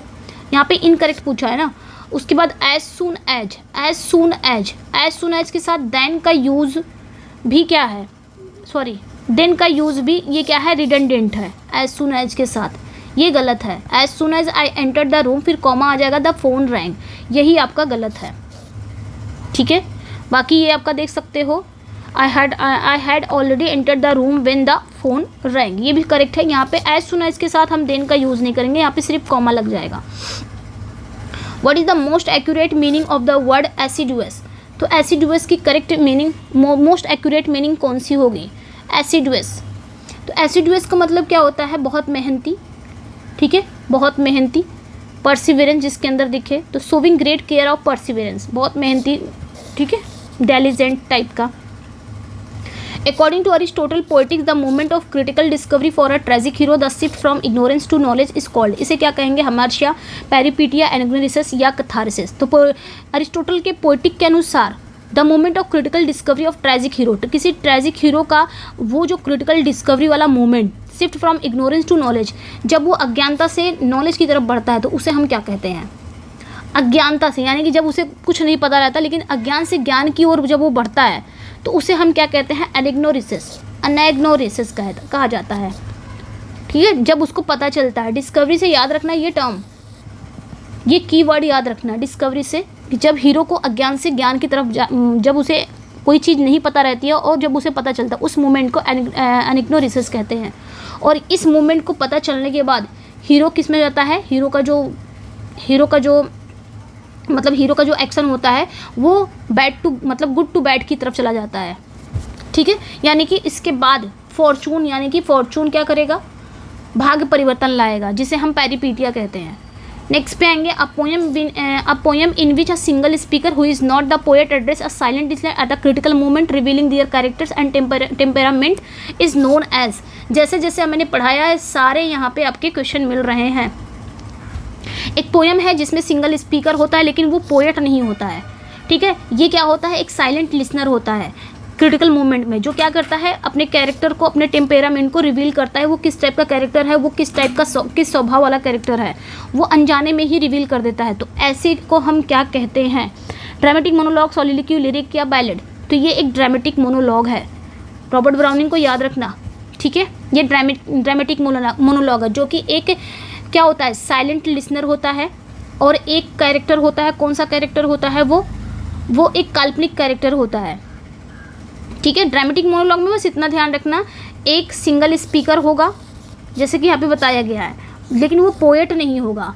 और इसमें एक साइलेंट लिसनर होगा, और वो जो सिंगल स्पीकर होगा ना, वो फिक्शनल कैरेक्टर होगा, ठीक है। और क्या करेगा, वो अपनी चीज़ें बताएगा और अनजाने में ही वो अपना ये बोलो कि अपना पोल खोलेगा या अपने बारे में रिवील कर देगा वो किस टाइप का है। रॉबर्ट ब्राउनिंग, आप जानते हो ना, रॉबर्ट ब्राउनिंग का जो मैंने पढ़ाया था माई लास्ट डचेस, उसमें जो फेरारा था वो कैरेक्टर था। इन वर्ड्स फॉर टिंटन एबे the poet primary subject is. तो वर्ड्सवर्थ की टिंटन एबे में पोएट का जो प्राइमरी सब्जेक्ट है वो क्या है, तो यहाँ पे जो राइट आंसर हो जाएगा the influence of nature on the human mind and memory, ये है, बी करेक्ट हो जाएगा, ठीक है। एक मिनट, बी करेक्ट हो जाएगा। नेक्स्ट पे आएंगे, Galsworthy play Strife dramatize the conflict between. तो गोल्सवर्दी का जो प्ले स्ट्राइफ वो किसके बीच के कॉन्फ्लिक्ट को दिखाता है, तो स्ट्राइफ 1909 में आया था। ये किसके बीच को दिखाता है, capital and labour in the form of factory strike, ठीक है, ध्यान रखना है। A short witty and often paradoxical statement is called an. तो इसे क्या कहेंगे, एक शॉर्ट मतलब बहुत ही छोटा होता है, विटी होता है, हाजिर जवाबी होता है, और अक्सर ये कैसा होता है, पैराडॉक्सिकल यानी कि विरोधाभासी स्टेटमेंट होता है। इसे क्या कहा जाएगा, तो इसे बोलते हैं हम एपिग्राम। एपिग्राम बहुत छोटा होगा लेकिन बहुत ही विटी होगा, और एक पैराडॉक्सिकल स्टेटमेंट होगा ये, तो उसे बोलते हैं epigram. Shakespeare the merchant of Venice is best classified as. तो शेक्सपियर की द मर्चेंट ऑफ वेनिस ये क्या है, शेक्सपियर की द मर्चेंट ऑफ वेनिस क्या है, ठीक है। तो ये क्या है, एक ट्रेजी कॉमेडी है। नेक्स्ट पे आएंगे, who among the following is considered a master of the aphoristic prose style known for his concise and memorable essay like of studies and of truth। ये कौन है, तो निम्नलिखित में से किसे master of aphoristic prose style के लिए जाना जाता है, जो अपने कंसाइज एंड मेमोरेबल एसे के लिए जाने जाते हैं, जैसे कि लाइक उनका एसे है ऑफ स्टडीज ऑफ ट्रूथ, कौन है, जिन्हें फादर ऑफ इंग्लिश एसे भी कहा जाता है, तो फ्रांसिस बेकन साहब हैं। नेक्स्ट पे आएंगे, fill in the blank with the appropriate preposition. यहाँ पे हमें करेक्ट प्रेपोजिशन का यूज़ करना है। अवर्ज मतलब क्या होता है, किसी चीज़ के विरुद्ध जाना। She is completely averse this any form of strenuous exercise. तो किसी चीज़ के विरुद्ध या अनिच्छुक, तो अवर्ज टू समथिंग होता है। अवर्ज के साथ जो प्रेपोजिशन आएगा वो टू आएगा, अवर्ज टू समथिंग, ठीक है। नेक्स्ट पे आएंगे, mark the part of the sentence with an error. इसमें बताना है कि कहाँ पे एरर है। The manager as well as the clerks have been implicated in the fraud which occurred last year at the company's headquarters, ठीक है। इसमें बताना है कि कहाँ पे एरर है। जब भी देखिए, जब भी दो नाउन हो या दो सब्जेक्ट हो, as well as, with, along with, इन सारे फ्रेजेस से जोड़ा जाता है तो वर्ब हमेशा पहले वाले सब्जेक्ट के अनुसार आती है।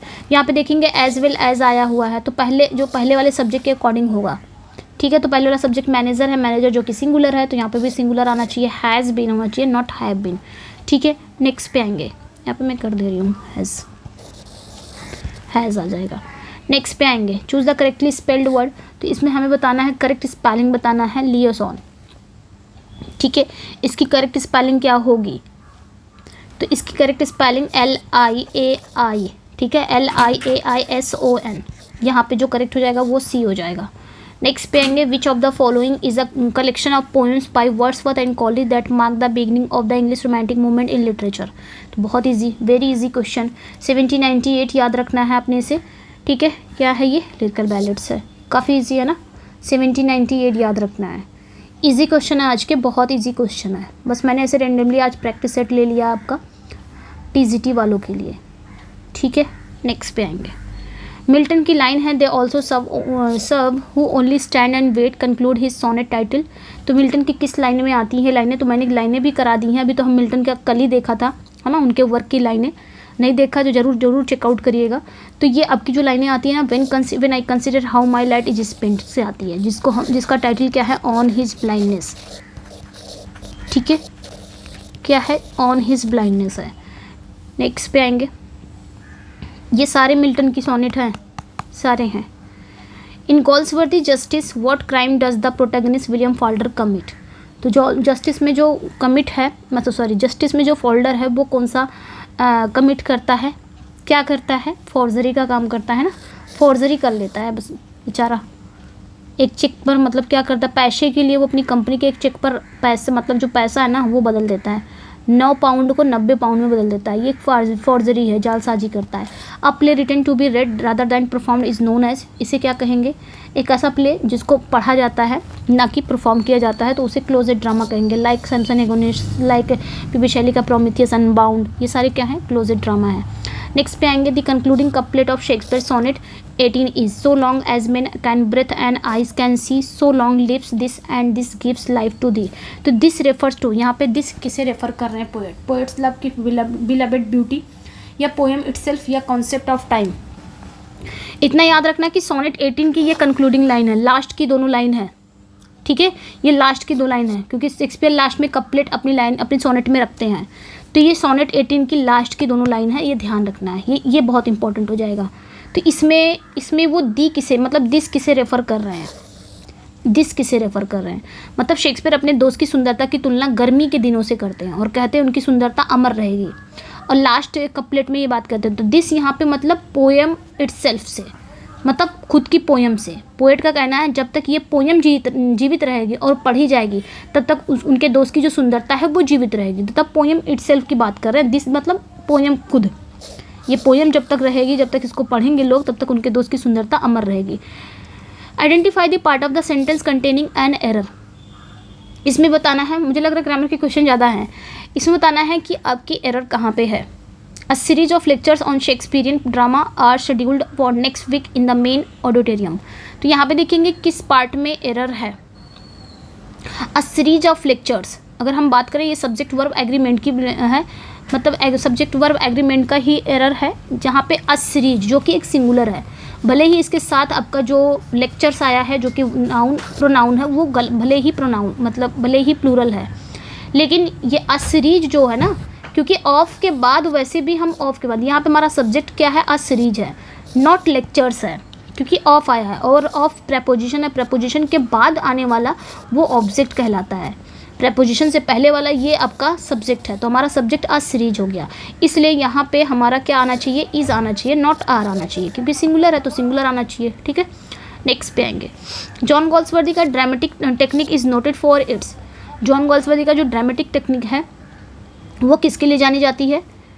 तो जॉन गोल्सवर्दी 20वीं सेंचुरी के एक प्रमुख, एक प्रोमिनेंट रियलिस्ट प्ले राइट थे। उनके प्ले ना प्रकृतिवाद यानी कि नेचुरलिज्म और सामाजिक मुद्दे यानी कि realistic depiction of social issue के लिए फेमस है, ठीक है। तो यहाँ पे जो करेक्ट आंसर हो जाएगा ये हो जाएगा naturalism and realistic depiction of social issue के लिए, क्योंकि ये जो प्ले लिखते थे ना ये सोशल इशू पे लिखते थे।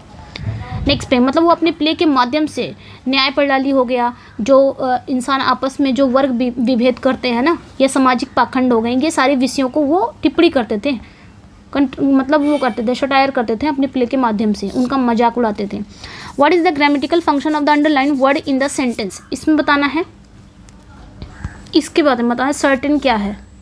अभी तो बहुत ईजी हो गया, ये सब्जेक्ट हो गया, ये वर्ब हो गया, ये आपका प्रेपोजिशन हो गया, ये आर्टिकल हो गया, ये एडजेक्टिव है, क्योंकि एम्बिग्यूटी यहाँ पे क्या है?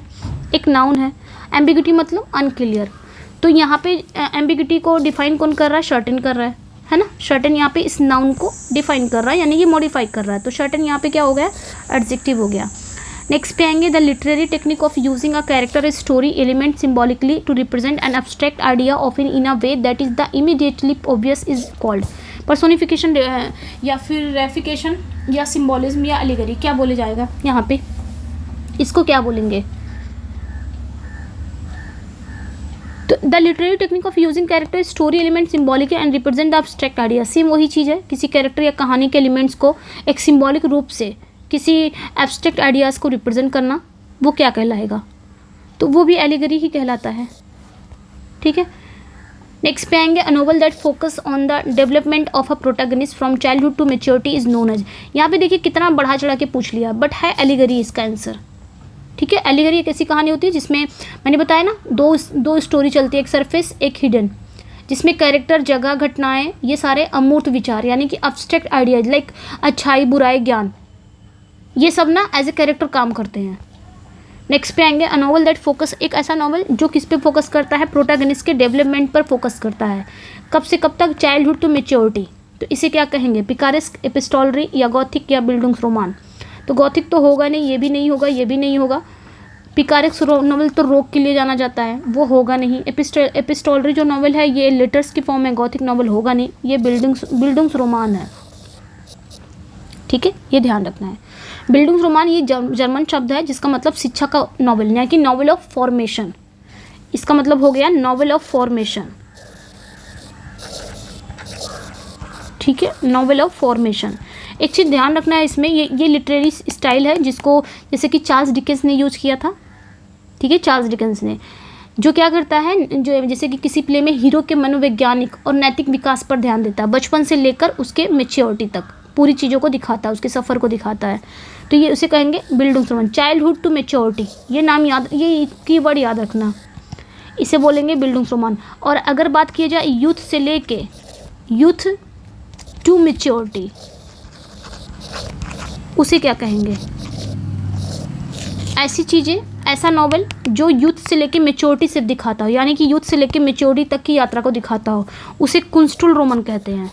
इसी से मिलता जुलता इसका भाई है, कुंस्टल रोमान। ठीक है, जो वो क्या करता है, यूथ से लेके मैच्योरिटी चीज़ों को कवर करता है। ये चाइल्डहुड से लेके मैच्योरिटी तक का कवर करता है, bildungsroman. She is too proud to apologize, इसमें हमें टू को रिमूव करना है। ये भी बहुत पूछता है, एक क्वेश्चन तो इसका फिक्स कर लो कि ये आएगा। ठीक है, पूछता है ग्रामर में, ये क्वेश्चन एक फिक्स ही कर लो इसको, ये आएगा। तो she is too proud to apologize, इसमें हमें टू को रिमूव करना है, तो हम क्या करेंगे? सी इज़ टू की जगह पे हमें सो रख देना है। ठीक है, बाकी आपका एडजेक्टिव या एडवर्ब जो आता है वो आप एज इट इज़ रख दोगे। उसके बाद हम क्या करेंगे, इस टू की जगह पे हमको दैट, हमें दैट के बाद एक पूरा क्या रख देना है, क्लॉज को रख देना है। ठीक है, तो देखते हैं कौन सा सही हो जाएगा। सी इज़ सो प्राउड, ये वेरी प्राउड, ये वाला तो गलत हो जाएगा। यहाँ पे देखेंगे she is so proud that she can not apologize, यहाँ पे कह रहा है she is so proud that she will not apologize. तो यहाँ पे जो राइट आंसर हो जाएगा वो आपका सी करेक्ट हो जाएगा। She is so proud that, sorry A करेक्ट हो जाएगा। She is so proud that she can not apologize. ठीक है, क्योंकि आपने ध्यान रखना है इस टाइप का अगर पूछा जाए कभी भी तो इस रूल को याद रखना है कि अगर ये पूछ लिया जाए सी इज़ टू प्राउड, यानी कि subject plus verb plus two plus आपका एडजेक्टिव या फिर एडवर्ब। ठीक है, उसके बाद आपका क्या आ जाएगा, प्लस ये वाला टू। ठीक है, ये ध्यान रखना है। अब इसको हम क्या करेंगे, यानी कि यहाँ पे आप प्लस इन्फिनेटिव रख सकते हो, टू नहीं, प्लस इन्फिनेटिव, यानी कि इन्फिनेटिव तो आया है टू अपोलोजाइज, इन्फिनेटिव। अब इसको कैसे बनाओगे, तो सब्जेक्ट प्लस वर्ब तो आएगा ही आएगा, वर्ब रख दिए, उसके बाद इस टू की जगह पे आप क्या करोगे, सो का यूज़ करोगे, सो। उसके बाद क्या करोगे, उसके बाद अपना जो एडजेक्टिव या एडवर्ब है उसको रखोगे, यहाँ पे एडजेक्टिव या फिर एडवर्ब उसको रखोगे। देन उसके बाद क्या करोगे आप, उसके बाद दैट का यूज़ करोगे, दैट। देन उसके बाद एक क्लॉज आ जाएगी। अब सेंटेंस जिसमें भी पूछा जा रहा है, जैसे कि यहाँ पे इज़ में पूछा गया है तो कैन नॉट आ गया। क्लॉज मतलब सब्जेक्ट प्लस कैन या कुड। सब अगर आपका सेंटेंस पूछा जा रहा है प्रेजेंट में तो आप कैन नॉट में जाओगे, पास्ट पूछा जा रहा है तो कुड नॉट में जाओगे। एक क्लॉज आनी चाहिए। The circumstances compelled me to go, passive voice करना है इसका पैसिव वॉइस क्या होगा, this circumstances compelled me to go, इसका पैसिव वॉइस क्या हो जाएगा, तो ये तो ईजी है। I was compelled to go by the circumstances, I was में क्योंकि मी जो है ये सब्जेक्ट बन जाएगा आई वॉज, फिर कंपेल्ड उसके बाद टू आ जाएगा, देन उसके बाद गो बाय द सर्कमस्टेंसेस, ये आपका करेक्ट हो जाएगा बी। नेक्स्ट पे आएंगे last, we have lost the match. तो ये अब इसका क्या करना है, असर्टिव करना है। ये आपका क्या है, एक्सक्लेमेटरी सेंटेंस है। इसको करना किस में है, असर्टिव में। अफसोस हम मैच हार गए। तो अलास जो है ना ये दुख बताता है, जो कि एक क्या है, एक्सक्लेमेटरी सेंटेंस है। और इसे असर्टिव सेंटेंस में बदलने के लिए हमें क्या करना है, दुख की भावनाओं को एक्सप्रेस करने के लिए कौन सा यूज़ करना होगा, इट इज़ एक्सट्रीमली सैड, फिर दैट का यूज़ करेंगे। तो यहाँ पे क्या हो जाएगा, it is extremely sad that we have lost the match. Next पे आएंगे, डिड ही नॉट टेल। देखिए अलास जब आए ना तो एक्सट्रीमली सैड आ जाता है, शोरो आता है। जब आपका मतलब वो आ जाए, ओह ओ वाला अगर आता है ओह, तो ये आपका, ये भी आपका क्या है, सोरो है। एक्सट्रीमली मतलब आप बोल सकते हो वहाँ पे एक्सक्लेम्ड विद चोरो, या फिर हुर्रे आ जाए, हुर्रे, ठीक है। ये खुशी जाहिर करता है, एक्सप्रेस करता है, तो इसे आप क्या बोलोगे, ठीक है। इस तरह आप याद रख सकते हो, ओ आ गया, एक्सक्लेम्ड विद सॉरो या सैड, ठीक है। Did he not tell you to be here by 6 o'clock, इसको भी क्या करना है, असर्टिव सेंटेंस में चेंज करना है। क्या उसने तुम्हें 6 बजे तक यहाँ रहने के लिए नहीं कहा था। तो ये क्या है, असर्टिव, ठीक है। मतलब इसको असर्टिव में करना है। ये आपका है क्या, ये नेगेटिव और इंटेरोगेटिव दोनों है, क्योंकि इसमें नॉट भी है और इसमें क्वेश्चन भी पूछ रहा है, तो दोनों है। इसे क्या करना है, पॉजिटिव यानी कि असर्टिव में करना है। तो असर्टिव में बदलने का सीधा तरीका यही है। इसको क्या करेंगे हम, सीधा तरीका यानी कि क्वेश्चन को हटाकर एक स्टेटमेंट बना देंगे। बस क्वेश्चन को क्या कर देंगे, हटा देंगे, यानी कि जिसमें क्वेश्चन पूछा जा रहा है उस क्वेश्चन को हटा के बस एक स्टेटमेंट हम बना देंगे। तो स्टेटमेंट कैसे बनेगा इसका, he told you to be here by 6 o'clock, यही हो जाएगा। ये स्टेटमेंट बन गया, यानी कि असर्टिव यही बन गया जिसमें कोई नेगेटिव नहीं, कोई इंटेरोगेटिव नहीं आना चाहिए। तो he told you to be here by 6 o'clock, ये हो जाएगा आपका। नहीं ये नहीं होगा, सॉरी, इसमें तो आपका ये दे दिया है ना, ये वाला हो जाएगा, he told you to be here 6 o'clock, क्योंकि इसमें ये फिर से क्वेश्चन बना दिया है, तो ये नहीं होगा। असर्टिव हमें बनाना है, तो ये करेक्ट हो जाएगा डी।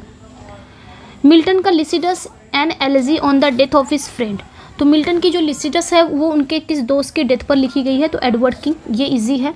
नेक्स्ट पे आएंगे, एस.टी. कॉलरिज का critical work that contains an extensive analysis of Wordsworth poetry and the principle of romanticism is. तो वो एस.टी. कॉलरिज का जो वर्क है ना, क्रिटिकल वर्क है जिसमें वर्ड्सवर्थ की पोएट्री और बात करें प्रिंसिपल ऑफ रोमांटिसिज्म का एक ना एनालिसिस है, एक एलेबरेट एक्सटेंसिव एनालिसिस है। तो वो क्या है, तो ये ध्यान रखना है, बायोग्राफिया लिटरेरिया। बायोग्राफिया लिटरेरिया 1817 में आया था, एस.टी. कॉलेज की सबसे इम्पॉर्टेंट क्रिटिकल वर्क है। इसमें इन्होंने अपने लिटरेरी सिद्धांतों को, स्पेशली फैंसी और इमेजिनेशन के बीच में अंतर दिखाया है, और अपने दोस्त वर्ड्सवर्थ की पोएट्री को एक फेमस और विस्तृत एनालिसिस भी किया है, ठीक है। Identify the part of sentence with the error. इसमें बताना है कि किस पार्ट में एरर है। The captain declared that his ship had carried no less than 300 passengers on the last voyage। तो यहाँ पे हमें बताना है कि किस में एरर है, ठीक है। अगर हम देखेंगे द कैप्टन डिक्लेयर्ड, तो यहाँ पे हमें किसका एरर दिखना चाहिए। देखिए एक चीज़ है, जब भी आपका लेस आ जाए ना, लेस या फीवर, तो लेस ना अनकाउंटेबल नाउन के लिए आता है, और फीवर जो आता है ये काउंटेबल नाउन के लिए आता है। ये फ्यू वो है नहीं, द फ्यू फीवर, वो little, a little, the little, less, तो उसी तरह ये भी है, ठीक है। ये ध्यान रखना है। जैसे लेस वाटर, लेस टाइम, भाई टाइम और वाटर को आप गिन नहीं सकते। फीवर जो होता है ये काउंटेबल नाउन्स के लिए आता है, like fever books, fever people. तो पैसेंजर जो है यहाँ पे ना, पैसेंजर को हम गिन सकते हैं, ये एक काउंटेबल नाउन है, इसलिए नो लेस, लेस का ज़रूरी नहीं है यहाँ पे आएगा, इसलिए नो लेस की जगह पे लेस नहीं आना चाहिए, क्योंकि पैसेंजर को हम काउंट कर सकते हैं, ये एक काउंटेबल नाउन है, इसलिए लेस नहीं आएगा। तो क्या आना चाहिए, फीवर आना चाहिए, FEWER, fewer, no fewer than हो जाएगा, ठीक है। तो यहाँ पे किस पार्ट में एरर था, बी पार्ट में एरर था। नेक्स्ट पे आएंगे, what is the rhyming scheme of traditional Shakespearean और इंग्लिश सोनेट। तो शेक्सपियरियन सोनेट या जिसे हम इंग्लिश सोनेट भी कहते हैं, इसकी राइमिंग स्कीम क्या है। तो इसमें ध्यान रखना है इसकी rhyming scheme A B C D E F G G है, ये ध्यान रखना है। ठीक है, इसमें 3 क्वार्टरन होते हैं और 2 लाइन की एक कपलेट होती है। नेक्स्ट पे आएंगे, Oberon and Titania are the king and queen of fairies in which Shakespearean play. तो ये किस प्ले में है? तो ये प्ले आपके मिडसमर नाइट ड्रीम में है। नेक्स्ट पे आएंगे, O my love is like a red red rose an example of which figure of speech. तो इसमें कौन सी फिगर ऑफ स्पीच है? तो याद रखना है इसमें लाइक लगा हुआ है तो सिमली है। नेक्स्ट वन पे आएंगे, which of the following is not a typically considered a characteristic of the modern novel. इसमें बताना है निम्नलिखित में से किसे आमतौर पर मॉडर्न नॉवेल की एक विशेषता नहीं मानी जाती है, यानी कि मॉडर्न नॉवेल की कौन सी कैरेक्टरिस्टिक नहीं है मॉडर्न नॉवेल की, तो कौन सी नहीं है। अगर हम देखें अक्सर मॉडर्न नॉवेल जो होते हैं ना वो रियलिस्टिक रूप के साथ यूज़ करते हैं, जैसे चेतना की धारा है ना, और जैसे कि डिसइल्यूजनमेंट की भावना पर सेंटर्ड होते हैं जो मॉडर्न नॉवेल्स होते हैं, यानी कि जो मॉडर्न पोएट अपने नॉवेल्स लिखते हैं तो वो स्ट्रीम ऑफ कॉन्शियसनेस इन सभी चीज़ों पर लिखते हैं, और जो डिसइल्यूजनमेंट की जो भावना है उस पर उनके वर्क सेंटर्ड होते थे, लाइक वर्जीनिया वुल्फ वगैरह। तो ये ट्रेडिशनल अगर बात किया जाए, यहाँ पे जो राइट आंसर हो जाएगा an omniscient narrator who provides clear moral guidance. ये नहीं है इसका, ये नहीं है, बाकी सब है। Focus on psychological realism and inner lives of characters, experimentation with forms such and non linear timelines and stream of consciousness, a sense of fragmentation and disillusionment. ये सारी चीज़ इनका है, मतलब जो मॉडर्न पोएट्स थे, मॉडर्न नॉवेल लिखते थे तो ये सारी चीज़ों का यूज़ करते थे, लाइक वर्जीनिया वुल्फ वगैरह, टी.एस. इलियट वगैरह। Transform the following sentence into indirect speech. The teacher said to the students, why have you not done your homework। इसको क्या करना है? इनडायरेक्ट में करना है। तो यहाँ पे जो मैं डायरेक्ट आंसर बताऊंगी, यहाँ पे जो राइट आंसर हो जाएगा ना, the teacher ask the student, the teacher said to the student, the teacher ask the student. उसके बाद इसकी जगह पे वाई खुद बन के आ जाएगा, एज ए कनेक्टर का काम ये खुद करेगा। उसके बाद क्या करेंगे, इधर वाला सेंटेंस अजर्टिव में चेंज कर देंगे। तो यहाँ पे क्या हो जाएगा, teacher ask the student why they had not done their homework, they had not done their homework. ये करेक्ट है क्योंकि हैव को हैड में चेंज कर देंगे, नॉट उतर जाएगा, वर्क की थर्ड फॉर्म आ जाएगी। ये यू को दियर में योर को दियर में चेंज कर देंगे। विच of the following statement about the formal essay is most accurate. तो इसमें बताना है फॉर्मल एसे का मतलब कौन सा सही है। निम्नलिखित में से फॉर्मल एसे के बारे में कौन सा स्टेटमेंट सबसे सही है। फॉर्मल एसे, जिसे इम्पर्सनल एसे भी कहा जाता है, फॉर्मल एसे को। इसका उद्देश्य क्या होता है? जानकारी देना, तर्क प्रस्तुत करना, यानी कि जानकारी देना, नॉलेज देना, लॉजिक यानी कि तर्क प्रस्तुत करना। ये आमतौर पर कैसा होता है? ये आमतौर पर सीरियस इन टोन होता है, यानी कि लहजे में ये थोड़ा गंभीर होता है। लॉजिकल इन ऑर्गेनाइजेशन होता है, ठीक है, तार्किक रूप से ये कैसा होता है? ऑर्गेनाइज्ड वे में होता है। तो ये क्या होता है?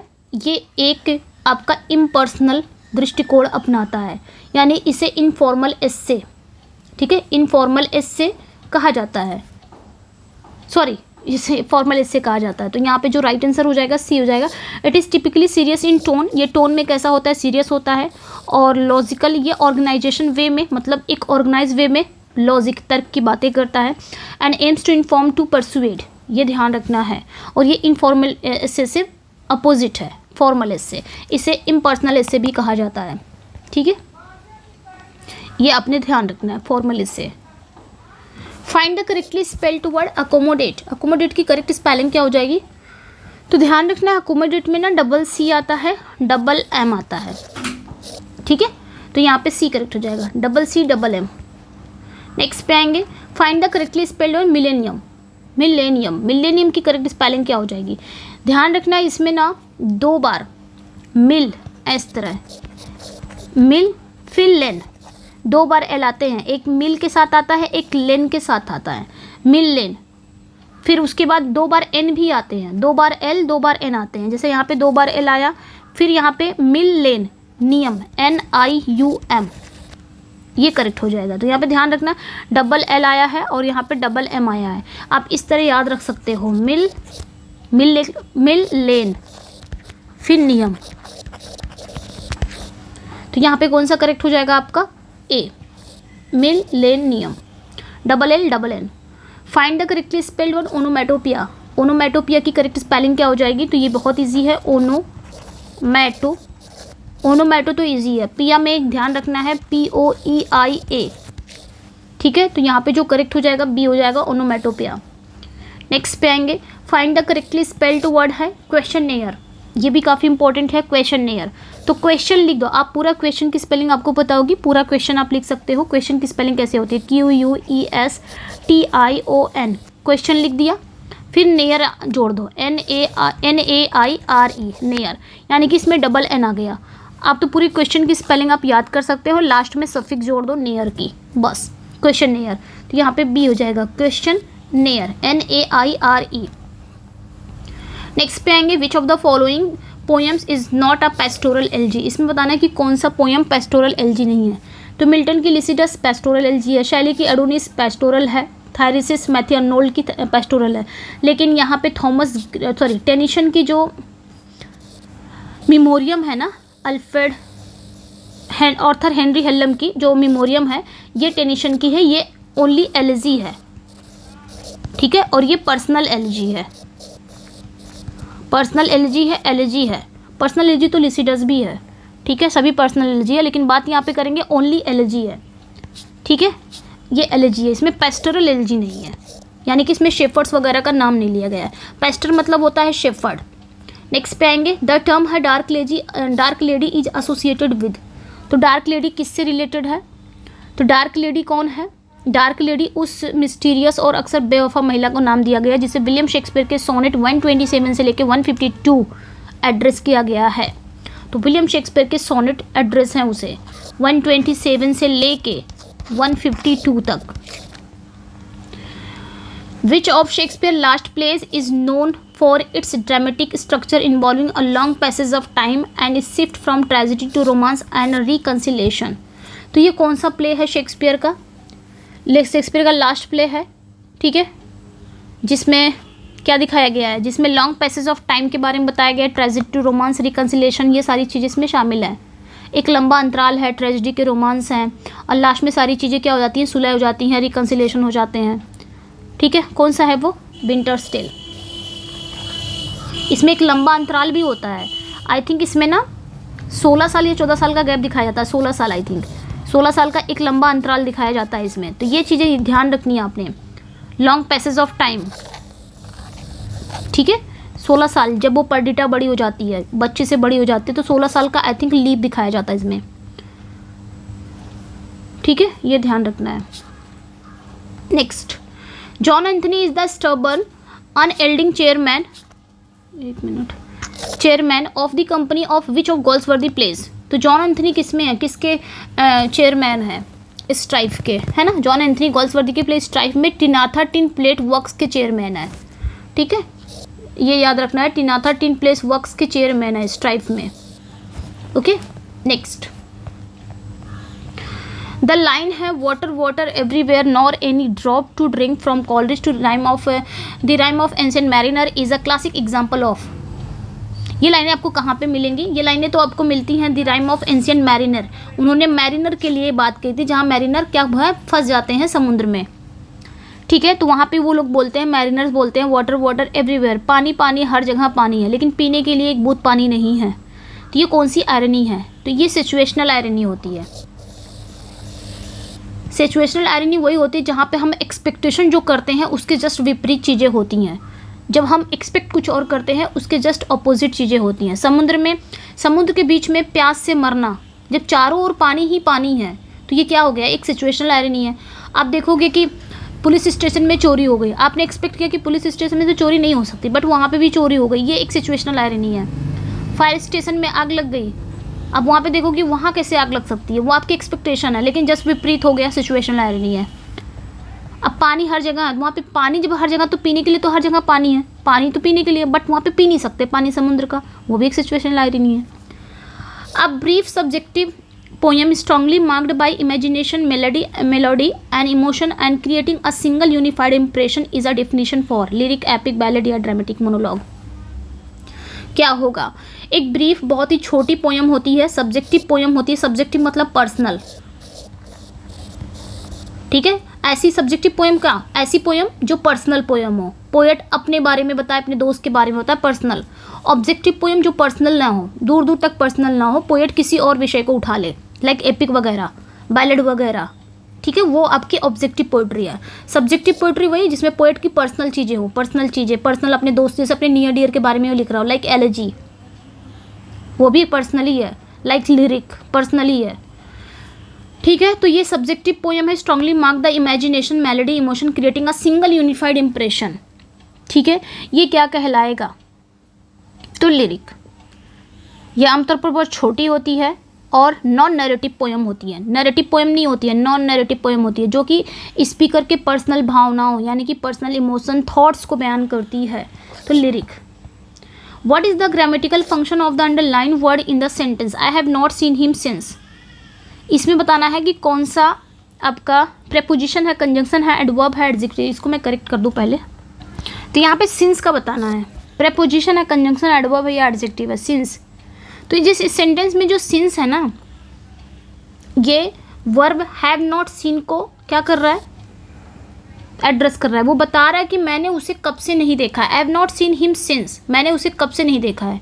जब कोई शब्द वर्ब को संशोधित करे, वर्ब को मॉडिफाई करे, तो उसके बाद कोई नाउन या नाउन नहीं आता है। अगर उसके बाद कोई नाउन नहीं आता, इसके बाद कुछ नहीं आया है सिंस के बाद, ठीक है, उसके बाद कोई नाउन नहीं, कोई क्लॉज नहीं आता, तो वो एक एडवर्ब के रूप में काम करता है। तो यहाँ पे जो राइट आंसर हो जाएगा वो आपका एडवर्ब हो जाएगा, क्योंकि सिंस के बाद अगर कोई नाउन आता तब ये प्रेपोजिशन होता, अगर कोई क्लॉज आती तब ये कंजंक्शन का काम करता, बट कुछ नहीं है, तो ये आपका एडवर्ब ऑफ टाइम है, जो कि एडवर्ब है, एडवर्ब का काम कर रहा है। नेक्स्ट पे आएंगे, which of the following is not a true of a sonnet. इसमें बताना है सोनेट के बारे में कौन सा स्टेटमेंट सही नहीं है। It has 14 lines. It is typically written in iambic pentameter. It must have a concluding rhyming couplet. It follows a specific structure rhyme scheme. तो यहाँ पे जो आपका करेक्ट नहीं है, नॉट है ना, तो it must have been, must जहाँ पे लग गया कोई भी चीज़, मस्ट, ये कहना इसमें गलत है, ठीक है। ये कहना गलत है कि सोनेट में लास्ट में कपलेट ही होना चाहिए। मस्ट, कोई चीज़ मस्ट हो, ऑलवेज हो, नेवर हो, वो कभी नहीं सही हो सकता। ये कहना गलत है कि सोनेट में कपलेट, भाई सोनेट में सिर्फ शेक्सपियरियन सोनेट में कपलेट होता है ना, शेक्सपियरियन सोनेट में, स्पेंसरियन सोनेट में कपलेट होता है। आप इटालियन सोनेट को उठा के देख लो, पेट्रार्कन सोनेट को, उसमें कहाँ कपलेट होता है। तो सोनेट थोड़ी ना ये फॉलो करता है कि मस्ट होना चाहिए, कि लास्ट में कपलेट ही होना चाहिए, तो ये चीज़ें नहीं है, बाकी सब सही है। The literary term objective correlative coined by T S. Eliot refers to. तो लिटरेरी टर्म जिसको किसने कॉइन किया था? आपके टी.एस. इलियट साहब ने। हैमलेट एंड हिज प्रॉब्लम में इन्होंने इस चीज़ को कॉइन किया। हैमलेट एंड हिज प्रॉब्लम कब आया था? 1919 में, और इसमें इन्होंने इस टर्म को कॉइन किया था ऑब्जेक्टिव कोरिलेटिव, ठीक है। ये क्या रेफर करता है? तो ऑब्जेक्टिव कोरिलेटिव क्या है? उनके अनुसार अगर किसी के अंदर, जैसे मेरे अंदर कोई इमोशंस हैं, तो मैं अगर मतलब मेरे अंदर कोई दुख है, मैं गुस्सा हूँ या बताना, आपको बताना नहीं चाह रही, मेरे मुंह से मतलब अपने इमोशन को नहीं बताना, मैं कोई ऐसे ऑब्जेक्ट आपको सामने दिखा रही हूँ, कुछ ऐसी सिचुएशंस आपके सामने ला रही हूँ जिससे आपको पता चल जा रहा है हाँ मैम नाराज़ हैं या मैम गुस्से में है, तो वो हो गया ऑब्जेक्टिव कोरिलेटिव। टी.एस. इलियट का मानना था, टी.एस. इलियट ने इसमें किसको कहा है आर्टिस्टिक फेल्योर? तो वो आपके हैमलेट में, और मैकबेथ को वहीं पे आर्टिस्टिक सक्सेस कहा है। हैमलेट में इन्होंने कहा कि शेक्सपियर ने इसका यूज़ नहीं किया ऑब्जेक्टिव कोरिलेटिव का, तो ऑब्जेक्टिव कोरिलेटिव यही हो गया। A sets of object situations are chain of events which shall be the formula of particular emotions। भाई आपको इमोशंस अगर बतानी है तो उसको मुंह से बोलना नहीं है, किसी से एक्सप्रेस नहीं करना मैं दुखी हूँ। आपको कुछ ऐसे ऑब्जेक्ट सामने वाले को प्रेजेंट करना है, ऐसे सिचुएशन सामने वाले को दिखाना है जिससे सामने वाले को पता चल जाए आपके बिना बोले ही कि हाँ आप नाराज़ हो, आप किस सिचुएशन में हो, वो होता है ऑब्जेक्टिव कोरिलेटिव। जेम्स बॉसवेल का the life of Samuel Johnson, ठीक है, LLD is a celebrated example of. तो जेम्स बॉसवेल का the life of Samuel Johnson ये किसका फेमस एग्जाम्पल है? तो ये क्या है? The life of Samuel Johnson, ये एक बायोग्राफी है जिसको लिखा किसने है? जेम्स बॉसवेल ने लिखा है। नेक्स्ट पे आएंगे, in which poem does Wordsworth describe his experience of seeing a field of daffodils. तो अपने किस पोएम में डैफोडिल्स को एक खेत में, मतलब डैफोडिल्स के एक खेत को देखने के अपने अनुभव को, अपने एक्सपीरियंस को बताते हैं अपने किस पोएम में? तो वो किस में बताते हैं? सॉलिटरी रिपर में तो नहीं बताते हैं, I wander lonely as a cloud में बताते हैं, ठीक है। डैफोडिल्स, जिस पोएम का नाम क्या है? डैफोडिल्स, इसमें बताते हैं। वो एक डैफोडिल्स के खेतों को देखते हैं, उसके एक्सपीरियंस को बताते हैं। शेक्सपियर दी डार्क कॉमेडीज और problem play were so named because. तो शेक्सपियर की डार्क कॉमेडीज या प्रॉब्लम प्लेस का यह नाम इसलिए रखा गया क्योंकि इन प्लेस को प्रॉब्लम प्लेस कहा जाता है, जैसे कि मेजर हो गया, Troilus and Cressida, all's well that ends well. क्यों कहा जाता है इन्हें प्रॉब्लम प्ले? क्योंकि ये ट्रेडिशनल कॉमेडी या ट्रेजेडी की श्रेणियों में आसानी से फिट नहीं होते, ना ही ये पूरी तरह से ट्रेजेडी होते हैं, ना ही ये पूरी तरह से कॉमेडी होते हैं। मतलब इसमें कॉम्प्लेक्स एथिकल डिलेमा होता ही होता है, एम्बिगुअस अनसेटिंग टोन्स होते हैं जो अक्सर ऑडियंस को एक आसान समाधान बिना छोड़ देते हैं। तो they deal with complex ethical dilemma and have ambiguous unsettling tones. ठीक है, ये ध्यान रखना है इसमें।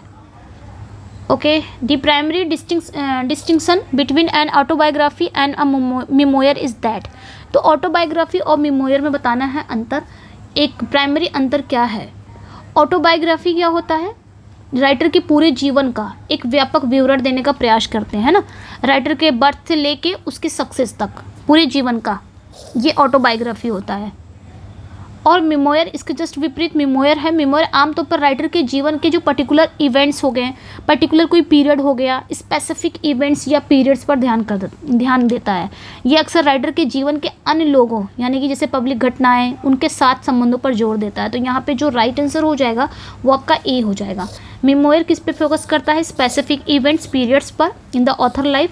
वहीं पे ऑटोबायोग्राफी क्या करता है? वो ऑथर की बर्थ से लेके सक्सेस तक की स्टोरी कवर करता है, सीधा एक सीक्वेंस से जाता है। लेकिन मेमोयर क्या करता है? स्पेसिफिक कोई इवेंट्स के बारे में बताता है राइटर, जब वो अपने से शिफ्ट होकर दूसरे स्पेसिफिक किसी इवेंट, किसी पीरियड के बारे में बताने लग जाता है, वो मेमोयर है। जॉन गॉल्सवर्दी का social critics in his plays and novels are most influenced by his training and early career as a. तो जॉन गॉल्सवर्दी का अगर हम देखें, उनके प्लेज और नॉवल में उनकी सामाजिक आलोचना सबसे ज़्यादा उनके शुरुआती करियर से प्रभावित थी, क्योंकि जॉन गॉल्सवर्दी क्या थे? एक लॉयर, मतलब लॉयर के रूप में इन्होंने ट्रेनिंग जरूर की थी। ठीक है, तो उनके कई वर्क ऐसे हैं जैसे कि सिल्वर बॉक्स है, जस्टिस हैं, जो ये सारी चीज़ें दिखाई देता है, लॉयर वगैरह, कानून वगैरह। Choose the word that best describe the phrase a person who has an excessive fondness for and display for their own learning. इसे क्या कहेंगे? तो इसे पेडेंट कहते हैं। ठीक है, एक ऐसा व्यक्ति जो ज्ञान के प्रति बहुत ज़्यादा लगाव रखता हो और उसका प्रदर्शन भी करता हो, तो पेडेंट। नेक्स्ट पे आएंगे, choose the most suitable preposition. He is currently engage that writing a new novel. तो यहाँ पे हमें बताना है, यहाँ पे क्या आएगा? इंगेज्ड इन होगा, किसी एक्टिविटीज़ में बिजी या शामिल होना, उससे हम क्या कहते हैं? Engaged in. तो यहाँ पे इन हो जाएगा। And the line Milton thou shouldst be living at this hour England had need for thee was written by, ये किसने लिखा है? तो विलियम वर्ड्सवर्थ ने लिखा है। ठीक है, ये लाइनें कहाँ पे आती हैं? ये लाइनें आपकी विलियम वर्ड्सवर्थ की, Milton thou shouldst living be at this hour. तो ये वर्ड्सवर्थ की ही लाइनें हैं और वर्ड्सवर्थ ने ये वर्क लिखा है टू मिल्टन, जिसे हम लंदन 1802 भी कहते हैं, लंदन 1802। ठीक है, बाकी यहाँ पे पैसेज आ गया है तो इसको मैं दूंगी, तो आप कर लेना। मैं यहीं पे वीडियो को एंड करती हूँ। ये पैसेज है, ये वाला पैसेज है। ठीक है, क्लोज टेस्ट टाइप का है, तो ये आप लोग देख लीजिएगा। चलिए मैं क्लास को यहीं पे एंड करती हूँ। 118 क्वेश्चन मैंने कराया है। 118 क्वेश्चन में आपने कितना स्कोर किया है इसका ज़रूर बताइएगा। चलिए मिलते हैं नेक्स्ट वीडियो में। Thank you for watching. Bye bye. Feedback ज़रूर दीजिएगा। Bye bye.